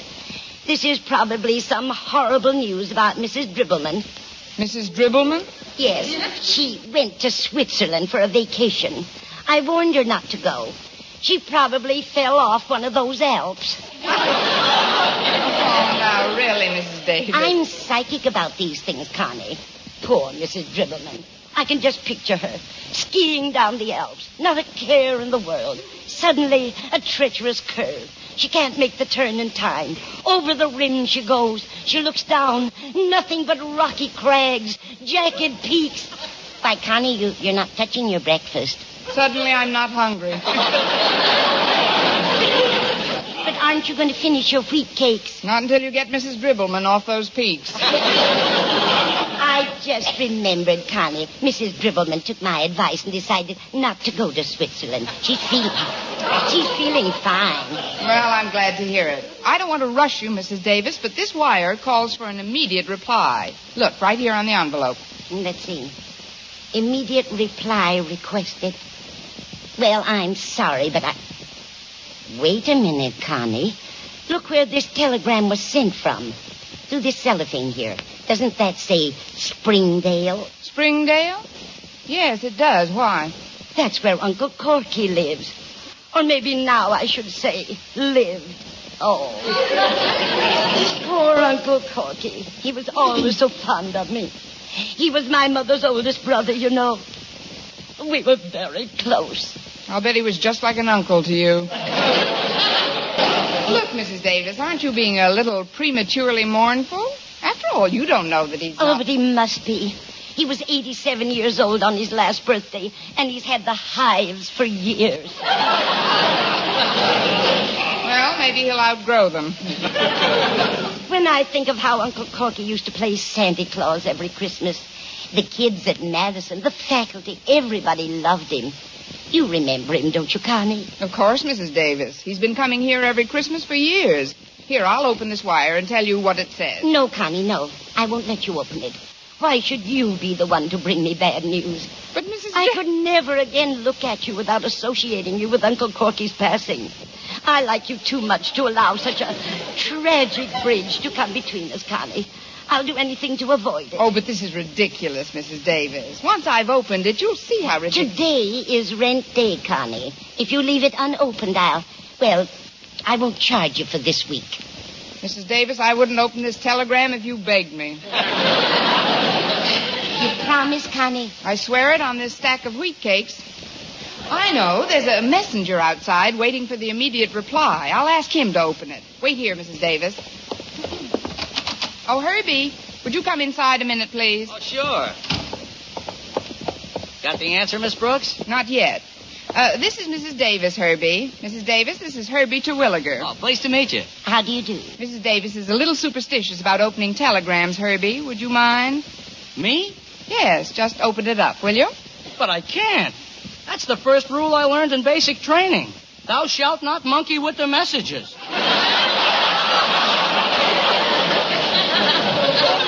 We don't want you to monkey with it. Just open it. I'm sorry, Miss Brooks, but I can't touch it. Can't we forget about it for now? Forget about it? But what'll I tell my CO? This is an immediate reply requested. Can't you just tell him there is no reply? What? Me tell the chief there is no reply? Please, Mrs. Davis. That is tantamount to telling the Admiral, sir, there are no boats. Well, I don't care about the Admiral. I'm going to have another cup of coffee and think this thing over. I'll put enough on for all of us. All right, Mrs. Davis. Why doesn't she want to open the telegram, Miss Brooks? I'm afraid it's sheer superstition with her, Herbie. Oh, pardon me. Well, if it isn't Walter Denton. Hiya, Miss Brooks. Come in, Walter. What are you doing up so early on a Saturday? Oh, I just came by to see if there are any odd jobs I could do for Mrs. Davis. You know, to pick up a little pin money. Well, I don't know about Mrs. Davis, but I'll give you a few pins if you'll do something for me. Come into the living room, will you? You know I'm your slave, Miss Brooks. What is it? You can open the telegram. The telegram? Yes. Brought by Herbie Terwilliger here when he was a much younger man. Herbie, this is Walter Denton. Glad to know you, I'm sure. Hi. But I don't get it, Miss Brooks. Why don't you open it? Because it belongs to Mrs. Davis, and she asked me not to. Well, then why doesn't she? A perfectly natural second question. Because she's afraid it might contain some bad news. Well, I'd like to help you out, Miss Brooks, but opening other people's messages is very bad luck. Please, Walter, not you, too. You should have been at the Conklin's house with me this morning. I'd sent Harriet a little note, and Mr. Conklin opened it by mistake. It was one of my more amorous epistles.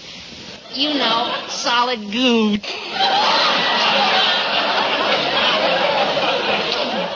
His opening it was sure unlucky, though. In what way?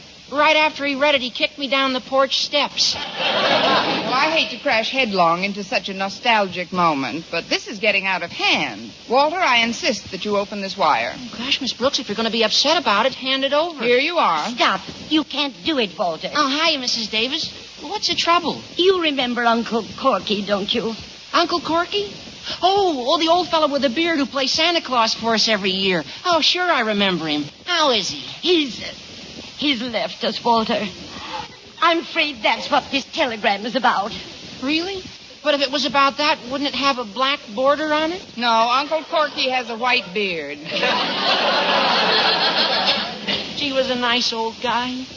Oh, look, why don't we take this wire over to Harriet to open? She's not afraid of anything. You're right, Walter. Anyone who could live with Mr. Conklin for 16 years must be made of iron. We'll take it over to Harriet. And You'll do nothing of the sort. We'll just let it rest on this table for a while. But how about the answer? It's an immediate... Don't argue, Herbie. Maybe if the telegram rests for a while, Uncle Corky will feel better.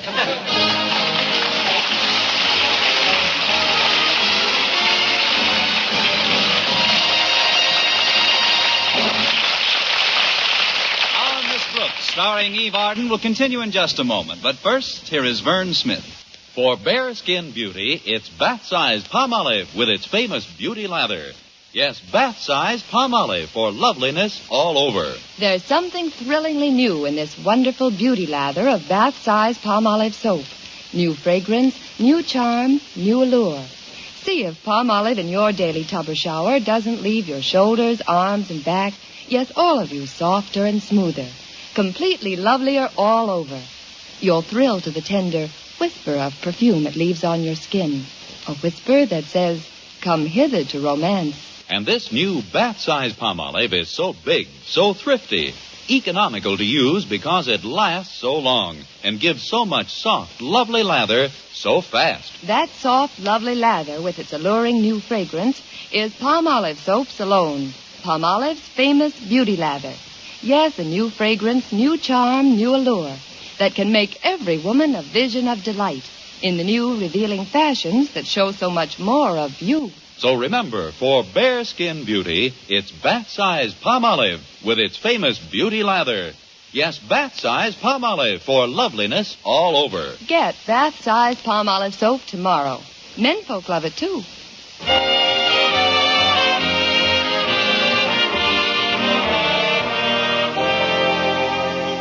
Well, I finally prevailed upon Mrs. Davis to let me take the telegram over to the Conklins to be opened. When I got to their house, Madison's beloved principal was asleep in a hammock, and Harriet was sitting on the porch steps reading. Hi, Harriet. What's that you're reading? Oh, it's a Western story, Miss Brooks. But please, lower your voice. Why, don't you want the Indians to hear? I don't want Daddy to hear you. He's taking a nap on the hammock. I dropped over to ask a favor of you, Harriet. It'll probably sound pretty silly to you, but, well, you know how peculiar Mrs. Davis is sometimes. Oh, of course. She got this telegram a while ago and simply refuses to open it. She insists that it contains bad news. That is peculiar. I wouldn't mind so much, but it's an immediate reply requested. Oh, Herbie. This is Herbie Terwilliger, Harriet. Pleased to meet your acquaintance, Miss Conklin. Hello. All I want you to do, Harriet, is to open the wire. Me? But why don't... She can't. She promised Mrs. Davis she wouldn't. Oh. Well, then why don't you? He can. First rule of basic training. He shalt not monkey with the messages. Oh, it's all just a lot of superstitious nonsense, Harriet. Here, tear it open and let's get this over with, Well, if you think it's all right for a stranger to open Mrs. Davis's wire... Stranger? You're no stranger to Uncle Corky, Harriet. As I recall, you're one of his favorite kids here at Madison. Oh, is this wire from Uncle Corky? Mrs. Davis seems to think it's about him, from his next of kin or something. Next of kin? Oh, that dear old gentleman. I'll never forget what a kick he got out of playing Santa Claus at Christmas time. And now he's gone. What is it with that Uncle Corky? The minute you mention his name, people start shoveling. Look, Harriet, all we know is that the telegram comes from Uncle Corky's hometown. If you'll just open it now, we'll... Oh, I'm sorry, Miss Brooks, but I'd rather not. I'm very fond of Mrs. Davis, and I don't want to be the one to find out about her uncle. Oh, great. What do we do now? This thing is getting bigger than both of us. You're so right, Herbie. But now I really must put my foot down. While you're at it, put your voice down a notch, will you? Mr. Conklin, I didn't know you were awake. I wasn't. Now that I am, what is all this about a telegram? It belongs to Mrs. Davis, Mr. Conklin. She won't open it because it concerns her Uncle Corky. Uncle Corky? That old fraud? How can you speak that way? Why, Uncle Corky's the best Santa Claus that Madison ever had. He's a hypocritical old windbag. Time was when I was considered the best Santa Claus Madison ever had. But, Daddy, you said yourself that putting on that big red tummy was a lot of trouble. You'll have more trouble trying to get it off. Look, Mr. Conklin, I'm sorry I disturbed your nap, but if you'll just open this telegram for us... Why should I open it? Why, it makes me mad just to think of that egotistical, spotlight-grabbing old fulf. What? Don't you see, Daddy? Mrs. Davis is afraid to open the telegram because she thinks it's bad news. About Uncle Corky. She's afraid that Uncle Corky will never play Santa again. But what has Mrs. Davis got to... Never play Santa Claus again? You mean she thinks he's... Yes, Daddy. Oh, that poor old gentleman. How well I remember the merry twinkle in his eye. That rollicking, cheerful voice as he strolled among us. I remember the first time he came to us at Christmas, how artfully he played Kris Kringle. What was it he used to say so cleverly? Oh, yes. Ho, ho, ho. He ad-libbed every word of it, too. There's something I'd like to remind you of, Mr. Conklin. Nobody knows that Uncle Corky has ho-hoed his last ho. So if you will just open this telegram... No, I'm sorry, Miss Brooks, but I'll have no part of this telegram. Although not addicted to silly superstition, I see no reason to put the whammy on myself. Now, if you'll excuse me, I'd like to continue my nap. And if you'll excuse me, I'd like to go to lunch. I'm starved. Certainly, my boy. Just run along. I'll get a bite at the drugstore, and I'll see you back at Mrs. Davis's house, Miss Brooks. All right, Herbie. Goodbye. Goodbye, Herbie. Goodbye, Harriet. Goodbye, Mr. Conklin. Goodbye. Now then, Miss Brooks, if you don't mind, Who was that?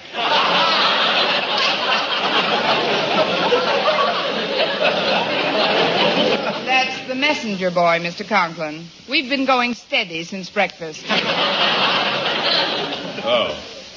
Well, if it isn't too unreasonable a request, will you and Harriet talk as softly as possible? That is, if you're staying, Miss Brooks. How could I tear myself away from such a charming host? What are we going to do about this wire, Harriet? I wish I knew, Miss Brooks. Wait a minute. Maybe we can read the message without opening it. How? Stick one of our eyes through the little cellophane window? No. I'll get a candle and hold it up to the back of the envelope. That way you can see what's inside. Well, we might as well try it, Harriet, because if I don't find out what's going on in Springdale soon, I'll absolutely blow my corky.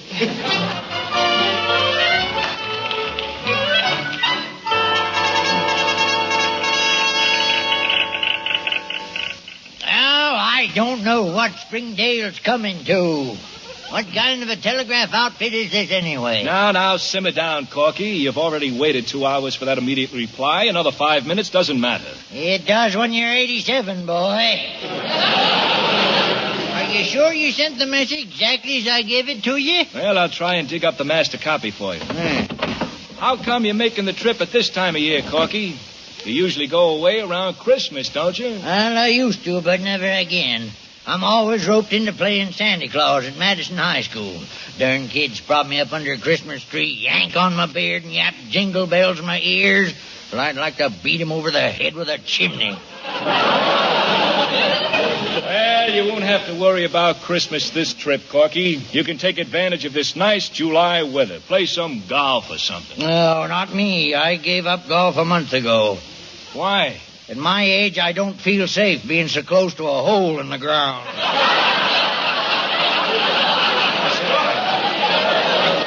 Besides, it's bad for my hives. But I'm going to make this vacation of mine a real wing-ding, boy. You know, my niece has a young school teacher living with her, a real looker, what I mean. Hot stuff. Ain't Corky? Oh, she's groovy, Jack. Oh, here's that wire you sent to Mrs. Davis, Corky. I'll read it to you, shall I? That'd be just super. Well, it says, arriving tonight. Please advise if you can put me up. Have 1 week to live a little and would like to spend it with you. Love, Uncle Corky. Can't understand what's holding up the answer. Well, I'm taking the next train regardless. Lay out your best bib and tugger, Brooksy. Here I come, laughing and a-scratching.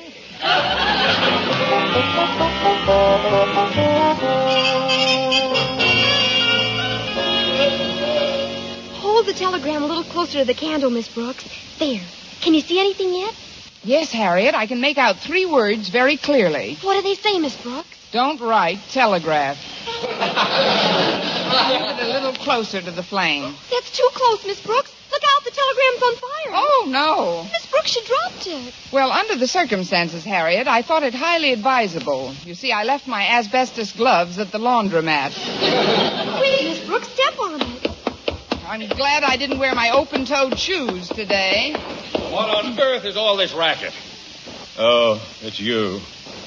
Miss Brooks, you dance divinely. Thank you, Mr. Conklin. This is the step that won me a cup at the fireman's ball. I see.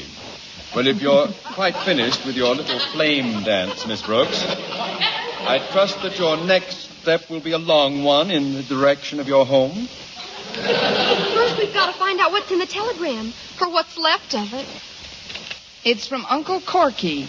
So, the hammy old goat's alive after all. What does it say, Miss Brooks? Well, some of it's been destroyed, Harriet. What's left says, arriving tonight, have 1 week to live. Oh.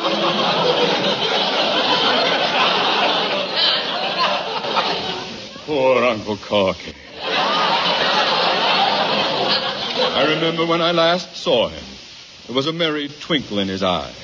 And he was hoping he would live to see one more Christmas. But now he's leaving us. Wait, I have an idea. Uncle Corky will have another Christmas. Tonight. Christmas in July? Harriet, get ready to do some Christmas shopping. Yes, Daddy. And Miss Brooks, decorate your living room. Get a Christmas tree, artificial snow, bright colored lights. We're going to give Uncle Corky the best Christmas he ever had.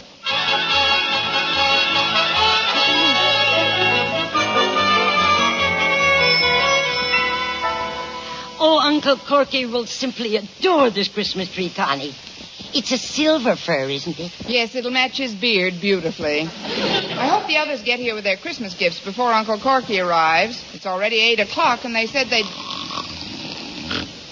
What was that? Oh, that's Herbie. He fell asleep on the couch this afternoon, waiting for the immediate reply. Poor Herbie. His CO will think he's gone over the hill. Mrs. Davis, would you plug this in the socket, please? I want to see how the tree looks with the lights on. All right, Connie. There. How does it look? Lovely, Mrs. Davis. Really beautiful. A Christmas tree? Have I been here that long?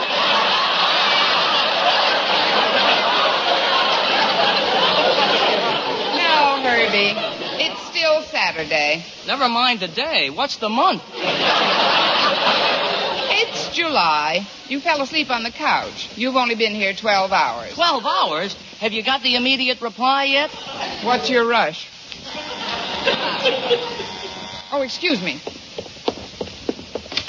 Merry Christmas, Miss Brooks. Merry Christmas. Ho, ho, ho. May we come in? Ho, ho, ho. You certainly may. Look, Mrs. Davis. A pair of perspiring carolers just strayed in. Harriet, dear, and Osgood, Merry Christmas. Merry Christmas. Ho, ho, ho. They'll drum me out of the service for this. Ah, the spirit of the Yuletide is in the air. And what a lovely Christmas tree. And look at those luxuriant pine needles. That's Herbie. He needs a shave. But the tree is really beautiful, Miss Brooks. In 2 years, I would have been up for a pension. Now, you folks can put your gifts under the tree. Oh, excuse me. Merry Christmas, Miss Brooks. And a happy Easter to you, Walter. Come into the living room. Friends, we've been joined by one of Santa's little helpers. Oh, it's you, Denton. Uh-oh. Look out the window. There's a cab at the curb, and Uncle Corky's getting out of it. He's here. Now, let's get together on this. If we're to succeed in brightening his remaining days, we've really got to make him believe it's Christmas. Give him that old Yuletide spirit. We know what to do, Miss Brooks. Just wait till old Corky topples through that door. I left the latch off the door, Connie. Come in, Uncle Corky. Hello, Margaret. Let him have it, folks. Jingle bells, jingle all the way. Oh, what fun it is to ride in a one-horse open sleigh. Ho, ho, ho! What are you ho-hoing about, you big oaf? Why, Uncle Corky, we want you to have one more real Christmas. Christmas? What did I do, drop into a nest of cuckoos? Please, Uncle Corky, we want this week to be the happiest you've ever spent. Well, then how about getting some of these people out of here and leaving me alone with Miss Brooks? Did you hear that, Connie? Uncle Corky is fond of you. Oh, that's very touching, Uncle Corky, but isn't this your last week? Well, might well be, sis, but what a way to go.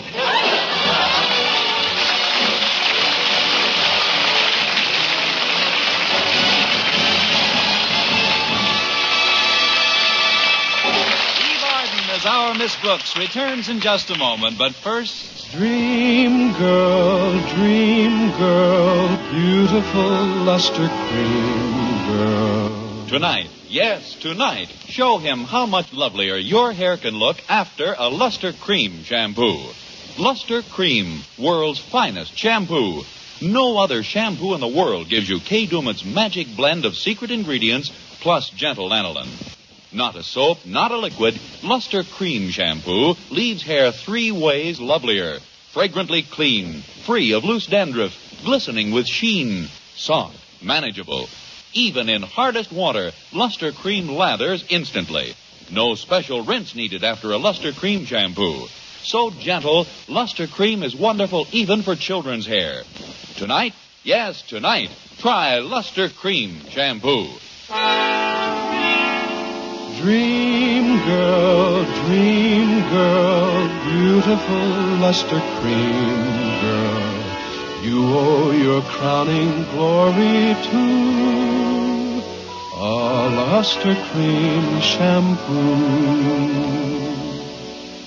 And now, once again, here is our Miss Brooks. As soon as Mr. Conklin discovered that Uncle Corky wasn't on his last legs, he gathered up his Christmas packages, his daughter Harriet, and Walter Denton, and left in a cloud of frustration. Herb Terwilliger left, too, after I had promised him an immediate reply by the end of the year. After Mrs. Davis had gone to bed, I started for my room. Oh, I didn't know you were still up. How about stepping out for a stroll, Brooksette? There's a full moon. Why, Errol, what have you been spiking your pablum with?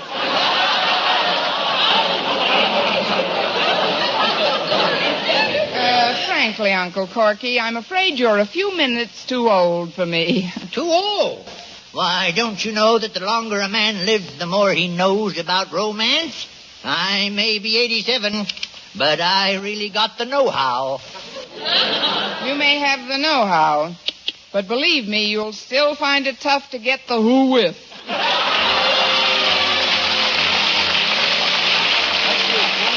Our Miss Brooks Show, brought to you by Palmolive Soap, Your Beauty Hope, and Luster Cream Shampoo for soft, glamorous, caressable hair. Our Miss Brooks, starring Eve Arden, is produced by Larry Burns, written and directed by Al Lewis, with music by Wilbur Hatch. Mr. Conklin is played by Gale Gordon. Others in tonight's cast were Jane Morgan, Dick Crenna, Gloria McMillan, Joe Kearns, Jerry Hausner, and Peter Leeds.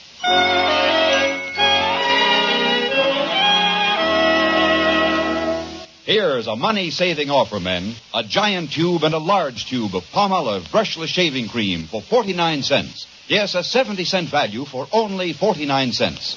This offer is made solely to prove you, too, can get smoother, more comfortable shaves the Palmolive brushless way. Just follow directions on the tube and treat your face to wonderful shaves. Yes, for extra shaving comfort at extra low cost, don't miss this Palmolive brushless bargain. At drug and toilet goods counters, get both giant and large size Palmolive brushless. A 70-cent value for only 49 cents. For mystery liberally sprinkled with laughs, listen to Mr. and Mrs. North Tuesday evening over most of these same stations. And be with us again next week at the same time for another comedy episode of Our Miss Brooks. Bob Lamont speaking for CBS, the Columbia Broadcasting System.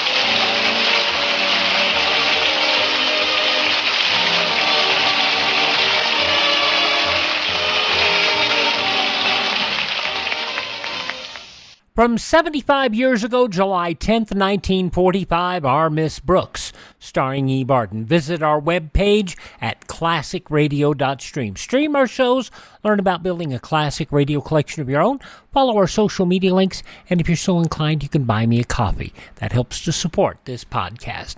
Up next, John Dehner, Have Gun, Will Travel.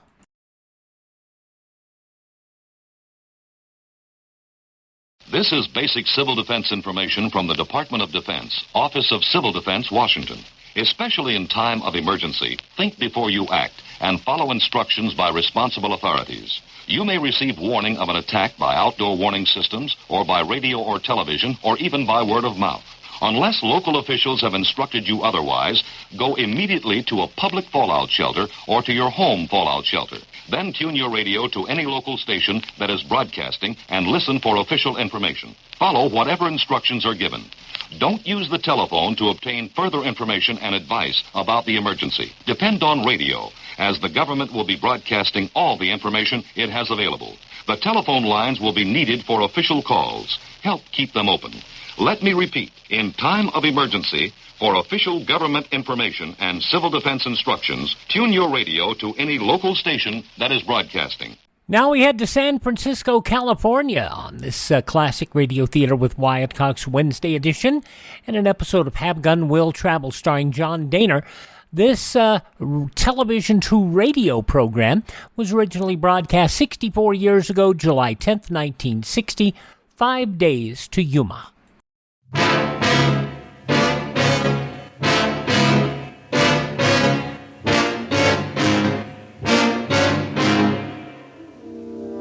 I agreed to deliver this man to your prison, but under the circumstances, I would prefer not to take pay for this particular job.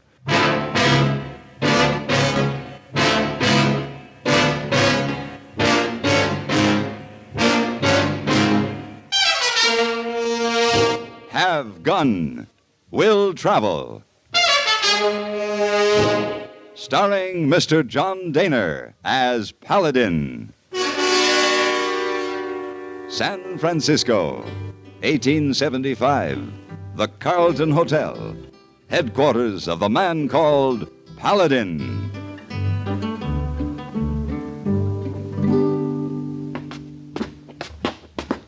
Oh, Mr. Paladin not going to like this. Not even 11 o'clock yet. Yeah, don't worry about it, my boy. Just wake him up. He'll be glad you did. But you not understand. Hey, Mr. Paladin sleep late in the morning when he's out gambling night before. Never you mind. Just do as I say. Oh, Mr. Paladin. Mr. Paladin. Go away, hey boy. Go away. Have gentlemen to see you, Mr. Paladin. Then both of you go away. What'd I tell you? I've got to see him. When Mr. Paladin say, hey boy, go away, hey boy, go. Tell him I have $2,000 for him. Oh, that don't make any difference to Mr. Paladin. Tell him. Mr. Paladin, this man say has $2,000 for you. See? He got asleep already. Hey, boy, what are you standing around in the hall with this gentleman for? Show him in. Holy moly. Hey, Mr. Paladin, you lose all your money last night? Never mind. Goodbye, hey, boy. Yes, sir. Goodbye. Now, you'll excuse my appearance. I spent the evening with a client and... No matter. My name is Finletter. I'm a lawyer. My client in Nevada has a matter he'd like you to take care of for him. Who is your client, Mr. Finletter? It's all right here in this document. If you'll just read and sign it. Well, let me see first. I, Paladin, do hereby agree to deliver post-haste the person of one Jeremy Thompson to the governor of the state of Nevada. The governor? Upon delivery at Carson City, I will be paid $2,000. Well, Mr. Finletter, I'm not a bounty hunter, nor am I a lawman. I don't transport prisoners. Mr. Paladin, I forgot to mention there's $1,000 expense money payable immediately. And why doesn't the governor use his law enforcement officers to do this job? It's a somewhat delicate matter, personal matter between the governor and this Jeremy Thompson. I see. There's also the fact that no jail nor any officer has been able to hold Thompson for any reasonable length of time. Can he be so bad as all that? I'll let you judge for yourself. Wilson? Oh, Wilson. He sent along a pair of special handcuffs. Here's the key. Yes. The governor does well to be cautious. He certainly is a vicious-looking devil. Mr. Paladin, that's Wilson you're looking at. That's... I'm sorry. The other gentleman is Jeremy Thompson. Hello, Jack. It's me, all right. And the governor is willing to pay $2,000 for this boy? Now, if you'll just sign this paper, Mr. Paladin. All right, but I feel like I'm stealing the governor's money. We're glad you think so, sir. Unshackle him, Wilson. Oh, now, just a minute. I didn't know I would take charge of him now. I'm afraid he's your responsibility now, sir. Oh, and by the way, Mr. Thompson has an accomplice whom no one has seen, Mr. Paladin. You just might have your hands full. Good day, sir. Come along, Wilson. Yeah. Well, Thompson, I haven't even had my breakfast yet. Oh, neither has I, matey. Order up for two, huh?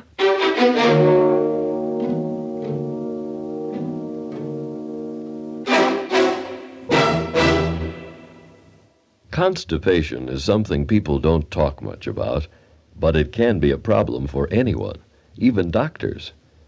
And when constipation occurs, it's interesting to see just what doctors consider important about a laxative they might use or recommend. Now, a majority of the doctors we heard from had this to say. A laxative should be effective, gentle, close to natural acting. A medicine that can be used with complete confidence. Well, pleasant-tasting chocolated X-Lax is effective.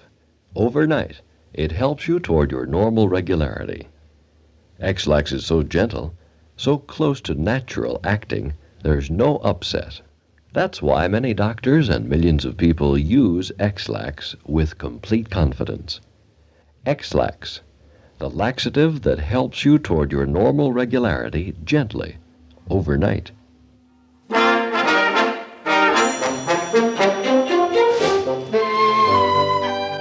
Over breakfast, my cherub-faced prisoner announced that he was certain that his partner would never allow me to get him as far as Carson City.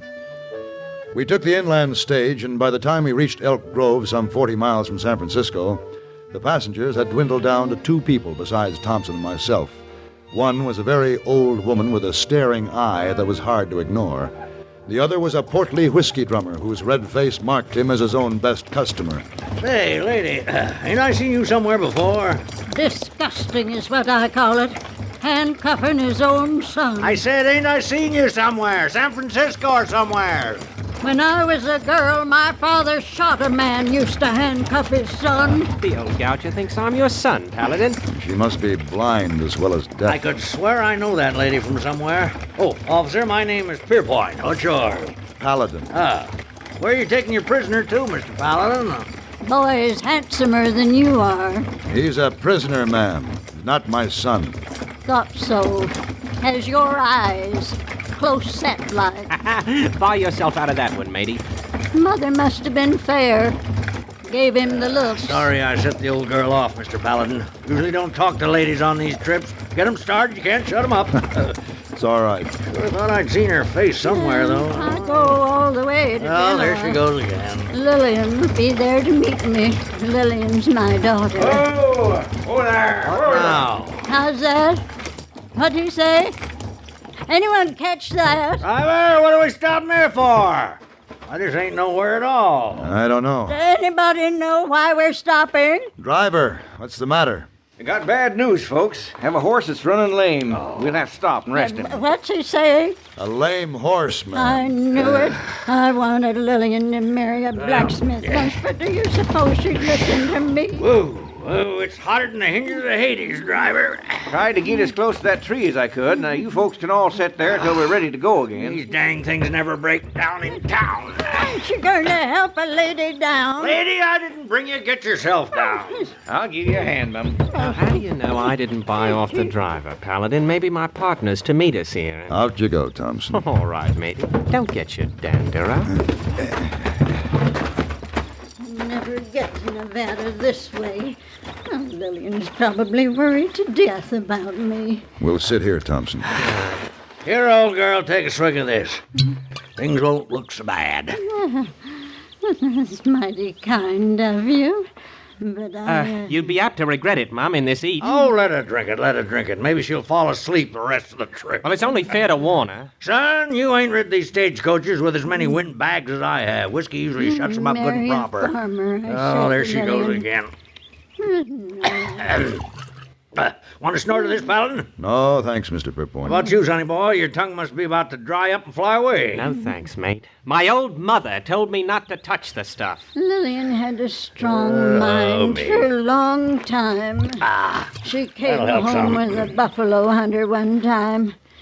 Any of you ever smelled a buffalo hunter? Tell us, Mother, what did he smell like? Yes, he certainly did. Folks, I can't push that horse anymore. We're going to have to spend the night here. Oh, no. Driver, how soon are you going to unhitch your horses? Right away. Why? I thought I'd shackle my prisoner to one of your wheels. He'll be safe that way. All right with me. Lillian soon saw the error of her ways. My good man, let me taste that whiskey.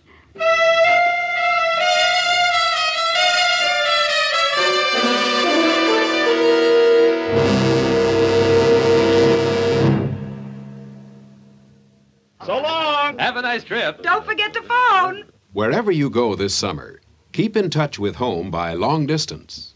Thank you, operator. You calling your mother? Let me talk to her before you say goodbye. All right. I'm getting her now. Hello? Hello, Mother. Yes. Oh, we're having a fine trip, and the weather's perfect. You getting along all right? Good. Now, if you need anything, be sure to call Barbara next door. When you're away this summer, put long distance to work for you. to keep in touch with the folks back home while you're away. You'll have a carefree trip knowing everything and everyone at home is okay. Long-distance rates are low. Why not call now?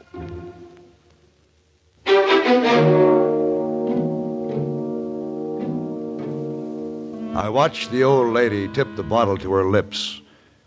Then I looked at the boy's face. He was watching the woman, agonizingly. In that moment, Jeremy told me more than he ever intended.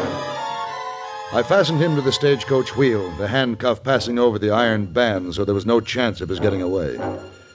When night fell, I made a bed for him in the road beside the wheel. I made my own bed nearby and laid down to sleep. But it was no use. Oh, no. There, boy! E-I-E-R-P-O! Can't sleep, eh? Those two? Oh, she promised she'd never touch a drop of it again. Is she your partner, boy? Aye. It's her. Who is she? She's me mother. Your mother? Did you ever hear of Jenny Birdwell? Jenny Birdwell? The same. Oh, it doesn't make any difference now. But the governor rang me. She said she'd never touch it again. I saw Jenny Birdwell 20 years ago in Boston. Our American cousin? Yeah, she was wonderful. But 20 years couldn't do that to a woman. Oh, 20 years of drinking could do it. What a shame. And I actually thought she was going to get me free. She said she had a way. But Jenny Birdwell was American. My old man was English. He had a mind-reading act. Came to this country in 43. When I was a little tot, Jenny's earring started to go. She started to drink. So we left her and took me back to England. I see. I was only 4 when the old man died. His sister had to raise me. When I thought I was grown enough, I came over here to look for Jenny. How did you happen to find her? Oh, I spent 3 years looking. I found her all right. On the Barbary Coast. Ah, Barbary Coast. Yeah, it ain't no place for a lady. I convinced Jenny that we should go back to England, start all over again. But we needed money. So I decided to kidnap the governor's daughter. And that's your hanging offense, huh? $10,000 I'd figured to ask for her. That was before I'd seen how ugly she was. So I hid her out in a cave. There was a time I figured they'd never ransom her. And all the while, she wanted to stay with me. Finally, I dropped it to $2,000. They came through with the money, huh? I'm sorry. The temptation was too much for Oh, easy now, Jenny, easy. You're not walking too well. You may fall here. I tried, Jeremy. I tried, like I promised you. Easy now. Easy does it. You better get in the coach, Jenny. You'll have the whole seat to lie on. Now, in you go. Is she all right? Yes. Stand where you are, sir. What? I'll be forced to shoot you. Kill the old girl sober. All right, throw your gun on the ground. Do it.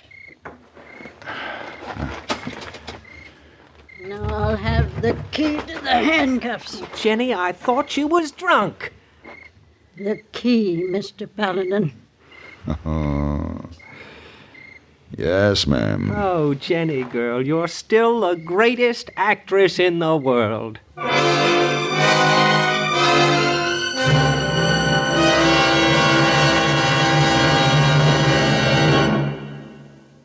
Angie, I can't believe you papered this room. I did. Just followed one of those how-to-do-it books. Fred didn't help you? Lately, he's had nagging backache with sleepless nights and feels worn out. A person doesn't feel up to much with backache. Better tell him to try Doan's pills. Good advice. That's Doan's pills, an analgesic and mild diuretic to the kidneys.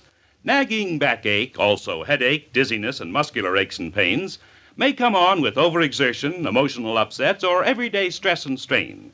Doan's pain-relieving action is often the answer, and they also offer mild diuretic action through the kidneys. So if nagging backache is making you feel worn out, tired, and miserable, with restless, sleepless nights, don't wait. Try Doan's Pills, used successfully by millions for over 60 years. See if they don't bring you the same welcome relief. Get Doan's Pills today. To save money, buy Doan's Big Economy size.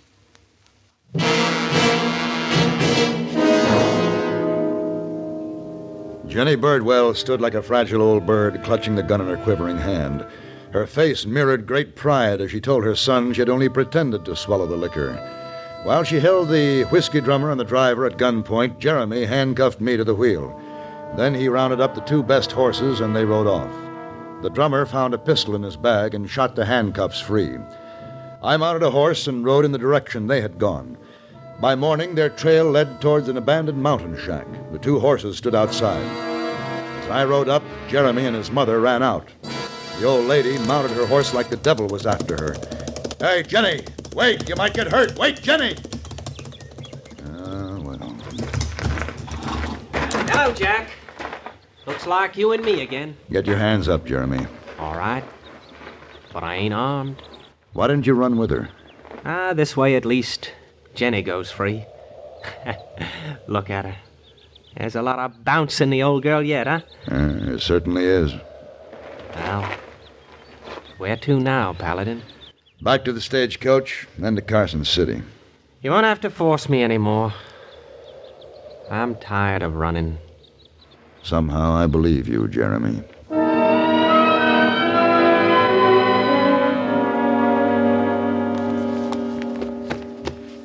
Here you are, Mr. Paladin. $2,000. That isn't why I'm here, Governor. But it's yours. It's part of the bargain. I got a new bargain for you, Governor. New bargain? Mm-hmm. The $2,000 is yours if you don't hang Jeremy Thompson. Hang him? My good sir, bringing that boy back is a festive occasion. He's going to marry my daughter. Marry your daughter? Well, then why is he in jail? Mr. Paladin, do you have daughters? No, I have no family.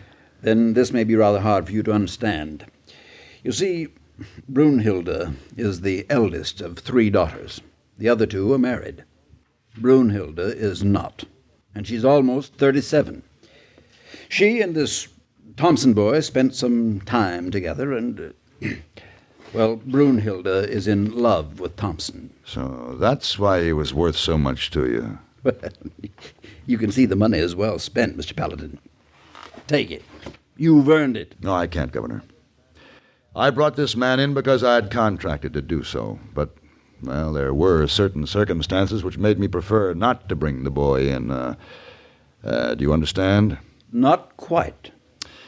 Well, Governor, what happens if the boy refuses to marry your daughter? I'll give him a few weeks in jail to think about it. Then we'll hang him. I see. Even at that, I doubt if there'll be a wedding. Sir? And under the circumstances, I would prefer not taking pay for this particular job. Yes, what is it? Excuse me, sir. Of course, Miss Henry, come in. I didn't want to interrupt, but we've had a stroke of luck. How's that? There's an old lady outside who wants the job as cook at the prison. Wonderful. That is good news, Miss Henry. Has she had any experience? Yes, sir, in several institutions back east, she says. Well, does she realize that she also has to serve the men in the prison, take food into their cells? Yes, sir. I told her, and she said that she wasn't afraid. What do you think, Miss Henry? Oh, I think we should hire her. She's quite vigorous, old lady. I think she would be more than capable. What's her name? Miss Birdwell. Birdwell? Do you know her, Paladin? No, sir. I don't think so. Very well, Miss Henry. Tell her she's hired. Start her right away. Yes, sir. Oh, Paladin, do you realize what a feather in my cap this is? And how's that? Why, how many women do you know who would cook for 27 hardened criminals? Enough, Governor. What do you mean by that? Enough to cause me to change my mind. I'll take that $2,000.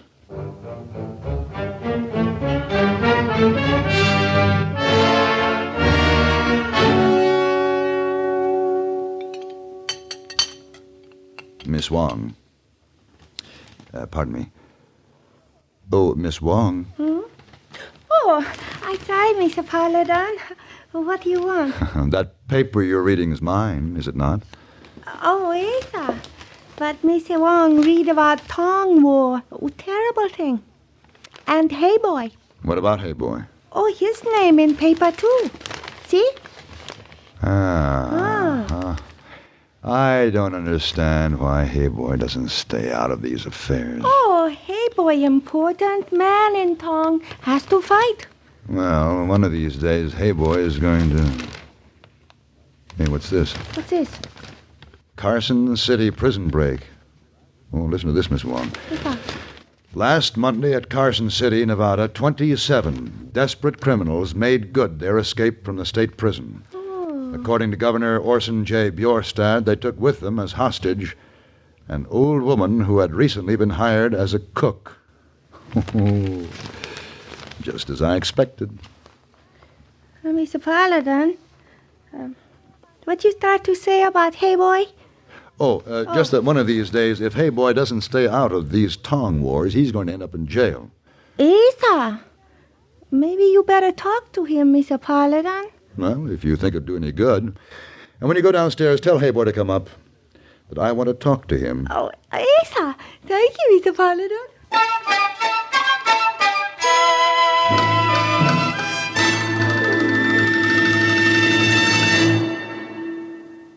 Next time you refresh, enjoy a frosty, ice-cold Pepsi-Cola. Sociability, Charlie. All right, Kay, how's this?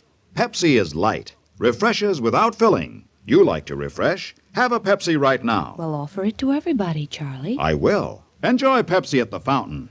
It's delicious at home, too. Have one at lunch or with a snack. Charlie. At the beach or at dinner. Wherever you go, wherever you're thirsty, Pepsi is there. It's here, too, in our Be Sociable song. Be sociable, look smart, keep up to date with Pepsi. Drink light, refreshing Pepsi. Stay young and fair and debonair. Be sociable, have a Pepsi. For the weekend, have plenty of Pepsi around. Pick up an extra carton today. CK, I'm sociable. With Pepsi, everyone is.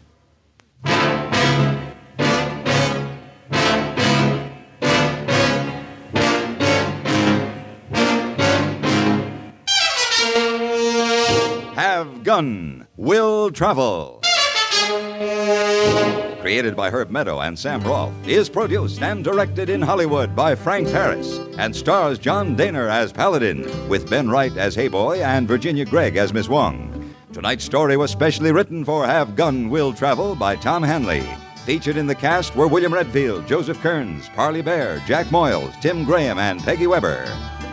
This is Hugh Douglas inviting you to join us again next week when CBS Radio presents Have Gun Will Travel.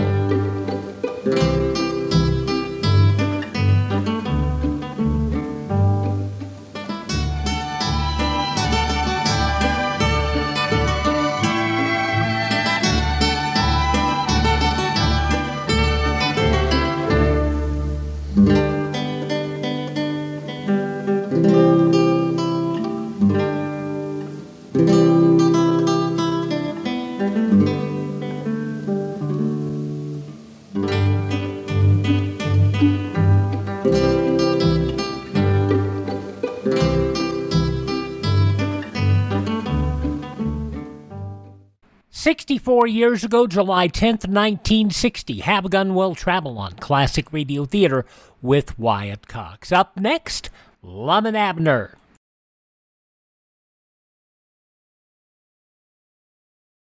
This is basic civil defense information from the Department of Defense, Office of Civil Defense, Washington. If our nation ever comes under nuclear attack and you take shelter to protect yourself from radioactive fallout, water is the key emergency supply. Each person will need at least a quart a day, and if there's not enough water stored in your shelter, here are additional places to find it, especially if you plan to use a home shelter where you'll be on your own. Local authorities may instruct you to turn off the main water valve. When you do this, the pipes inside the house will still be full of water. Next, turn on the faucet located at the highest point in your house to let air into the system. Then use water from the faucet located at the lowest point in your house. You can also use water in your hot water heater, in the flush tanks, or water in ice cube trays, milk, soft drinks, canned juices. If necessary, you can even drink water that's been exposed to fallout. However, very young children should be given non-contaminated liquids when available. For more information, consult your local civil defense office. And to be honest, it doesn't matter whether it is a nuclear attack or civil unrest or a natural disaster. You should always have emergency water supplies.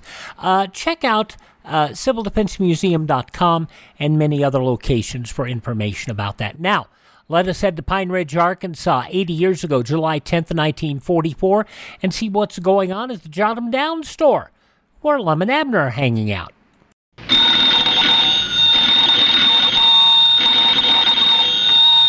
Granny's, Abner. I believe that's our ring. I dog his Lum. I believe you're right. I'll see. Hello, Jot 'em Down store. This is Lum and Abner.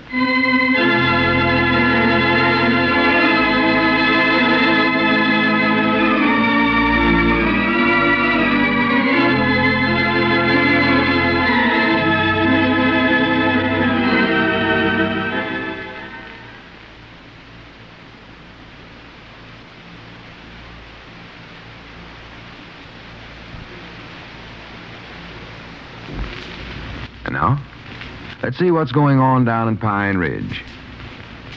Well, after Lum and Abner became a little suspicious of the report which Mr. Webster is supposed to have on the spring water at Grandpappy Spears' farm, they decided to have some of the water analyzed themselves.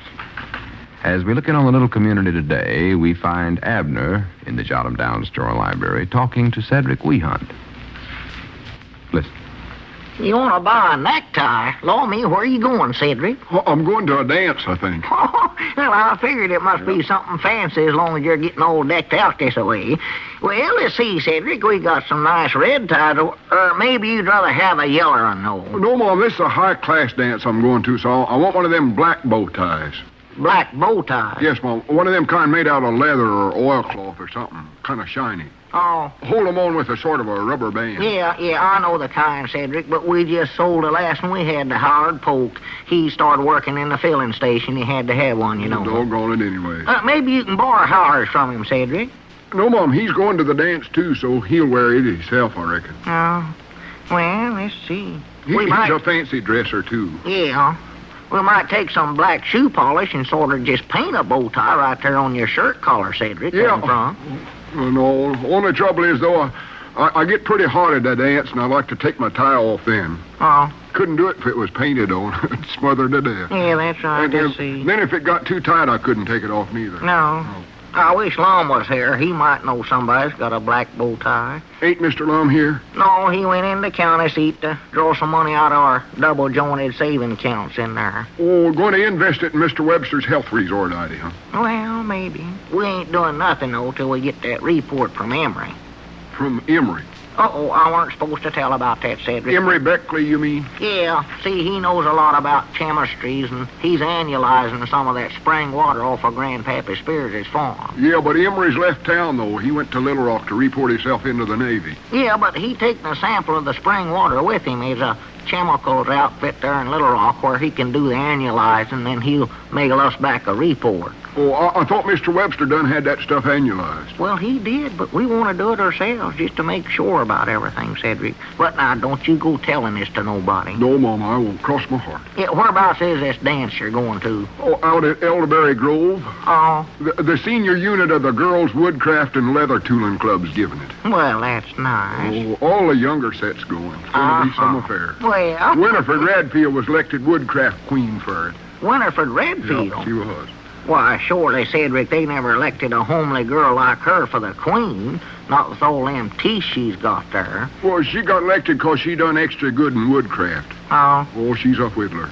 She whittled out a wood chain, had regular links in it. Well. Whittled it all out of the one piece of wood, too. Yeah, well, for She her... done it. I seen it. That oughtn't to be hard, Cedric. I bound you she never needed no knife, neither. Them teeth of hers, she could have just gnawed it out. Well, I don't know whether she did or not. I don't know how she done it. Well... Never told that in the invite I got. Oh, did you get a regular printed-up invite for this shindig? Oh, yes, Mom. It's their annual summer formal. Well. Yeah. Said I was supposed to wear flannels. Don't know whether I will or not, though. Flannels? Yeah. Doggy, that'd be kind of hot this time of year, Cedric. Just what I figured, too. Well, I'll tell you, Cedric, I don't believe nobody'd ever know whether you done it or not, though. No, Mom, I don't think so, neither. No. No, they ain't gonna look good. Oh, no. Mama's done put my flannel underwear away for the summer anyway. Yeah, well, I'd just skip the flannel size, you, Cedric. Gets hot enough out there dancing around as it is. Yes, Mom, it sure does. You know, I sort of wish I was going out there with you, Cedric. I wish you could go, too. I know I'm sure looking forward to it, boy. Oh, yeah, you'll enjoy yourself something wonderful, I know. Well, just one thing, though. I wish I could dance. Well, you can dance, can't you, Cedric? Well, not hardly any, I can't much. Oh, it seems like I got one too many feet or something. No, you got the right number of feet, Cedric, too. That's what you're supposed to have. I know, but just seems like they just don't seem to work right out there on the dancing floor. They don't. Seems like I got two left feet or something. Yeah, I got so's I can walk backwards pretty good now. Only trouble is it hurts my neck. Hurts your neck? Yes, Mom.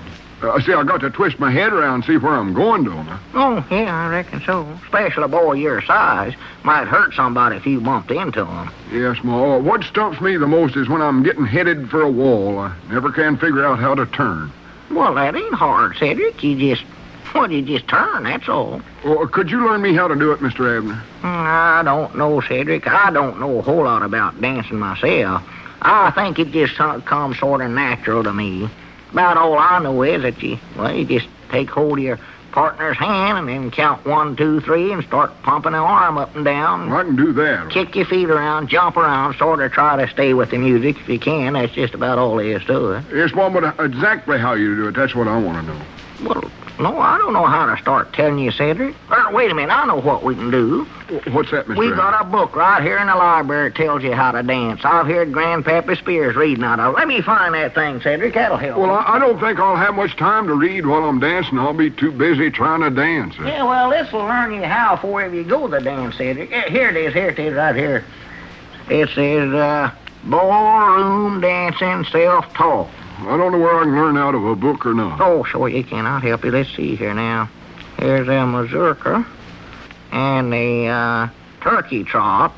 No use learning that, and I believe that's sort of going out of style a little. Have you got the toddle in there? I don't know. I don't see it here yet, Cedric. The turkey trot there. I don't believe I'd much enjoy dancing with a turkey noseways. It's hard enough with humans. Here's a waltz. Reckon that's anything like the waltz? I don't know. Here's a good one, Cedric. A two-step. You want to learn that, Cedric? A two-step? Well, I better take one step up at a time, I think. Well, that's the way we'll do it. Let me read this here now. Says, in dancing the two-step, the gentleman begins with his left foot, the lady with her right. Well, that's the same trouble I always have. We never can seem to start off with the same foot. Well, it says it's all right to do it in this dance. Maybe you got just natural talents for the two-step, Cedric. Well, good for me. What does it say next? Well, it says first here, first glissade to the left with the left foot. Glissade, what's that? I ain't sure myself, Cedric. I believe it means slide, though. More likely that's just a misprint they got there. Slide my left foot, huh? Yeah, then chassis in the same direction with the right foot. Mom? Says chassis. I don't know what that means. Wait, maybe it means chases. See, the right foot chases after the left one. That's what it is, yeah. Says in the same direction. It sounds good to me. Then repeat. Yes, Mom, sounds good to me. Who you hollering at, Cedric? You told me to repeat. Oh, I meant for you to repeat the steps. That's sliding and chasing your feet around the floor. Oh, you mean sliding my left foot and chasing it with my right foot? Yeah, that's it. What happens when my right foot catches my left one? Is the dance over then? Well, I don't know. It don't seem. More likely it is, though. That might be the object of the whole thing. Might be. I don't know. If you want my honest opinions, I'm mixed up on the whole thing. Yeah, well, you do sort of get mixed up the way they got it wrote here. I believe the best way for you to learn is just for me to show you how to do it. Here, Cedric, let's try a few turns here. I'll show you. Dance with you mean, Mr. Abner? Yeah, just for practice. Now, let's see. Now, sort of put your arm around my waist, Cedric. Mr. Abner, like this? Yeah. Oh, it feels silly. Don't bend over like that, Cedric. Straighten up. Yes, Mom. Well, don't straighten up so fast. Cedric, put me down now. Excuse me, Mr. Abner. Just too many things for one feller to learn, I believe. Well, it ain't hard once you get on to it. All right, now let's try it, Cedric. Slide your left foot over that way. What's sliding her? Now, here we go. Now, 1, 2, 1, 2. Now you're going, Cedric. 1, 2. Watch out for the pickle barrel there, Cedric. Well, how do I turn? This away. That's a time. 1, 2, 1, 2, 2. What in the world is going on here? Oh, well, howdy, Lum. When did you get back? What's all this dancing and singing for? Looks like I can't leave town for 2 minutes before you start up some shenanigans. I was just learning Cedric here to dance. Yes, Mom, I'm going to a big dance out at Elderberry Grove. Well, I don't care where you're going. The store ain't no place to practice dancing. Especially not during business hours. What if some customers come in? You'd think you was touched in the head. Well, Cedric just asked me if I couldn't help him. I know, but the whole thing's ridiculous. Go on home, Cedric, and do your practicing at home. Yes, Mom.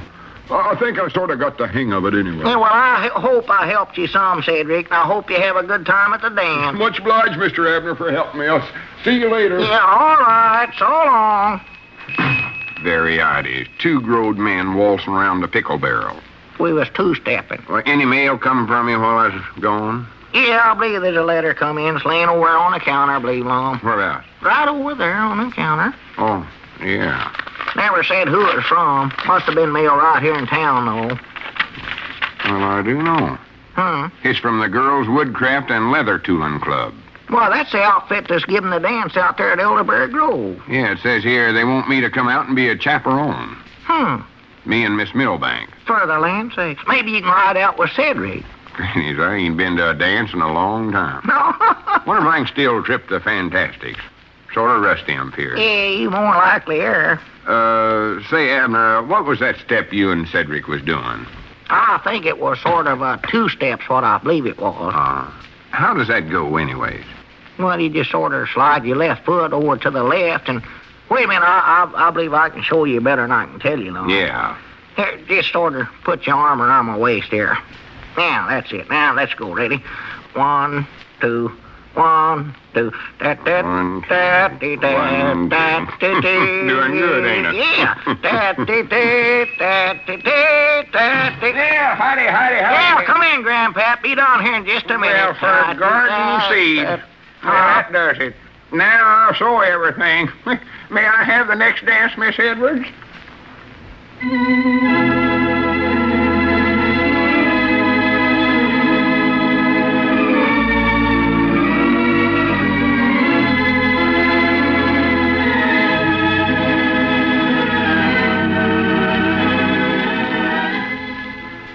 Oh, Lordy. 80 years ago, July 10th, 1944, Lum and Abner on Classic Radio Theater with Wyatt Cox. Visit our webpage at classicradio.stream.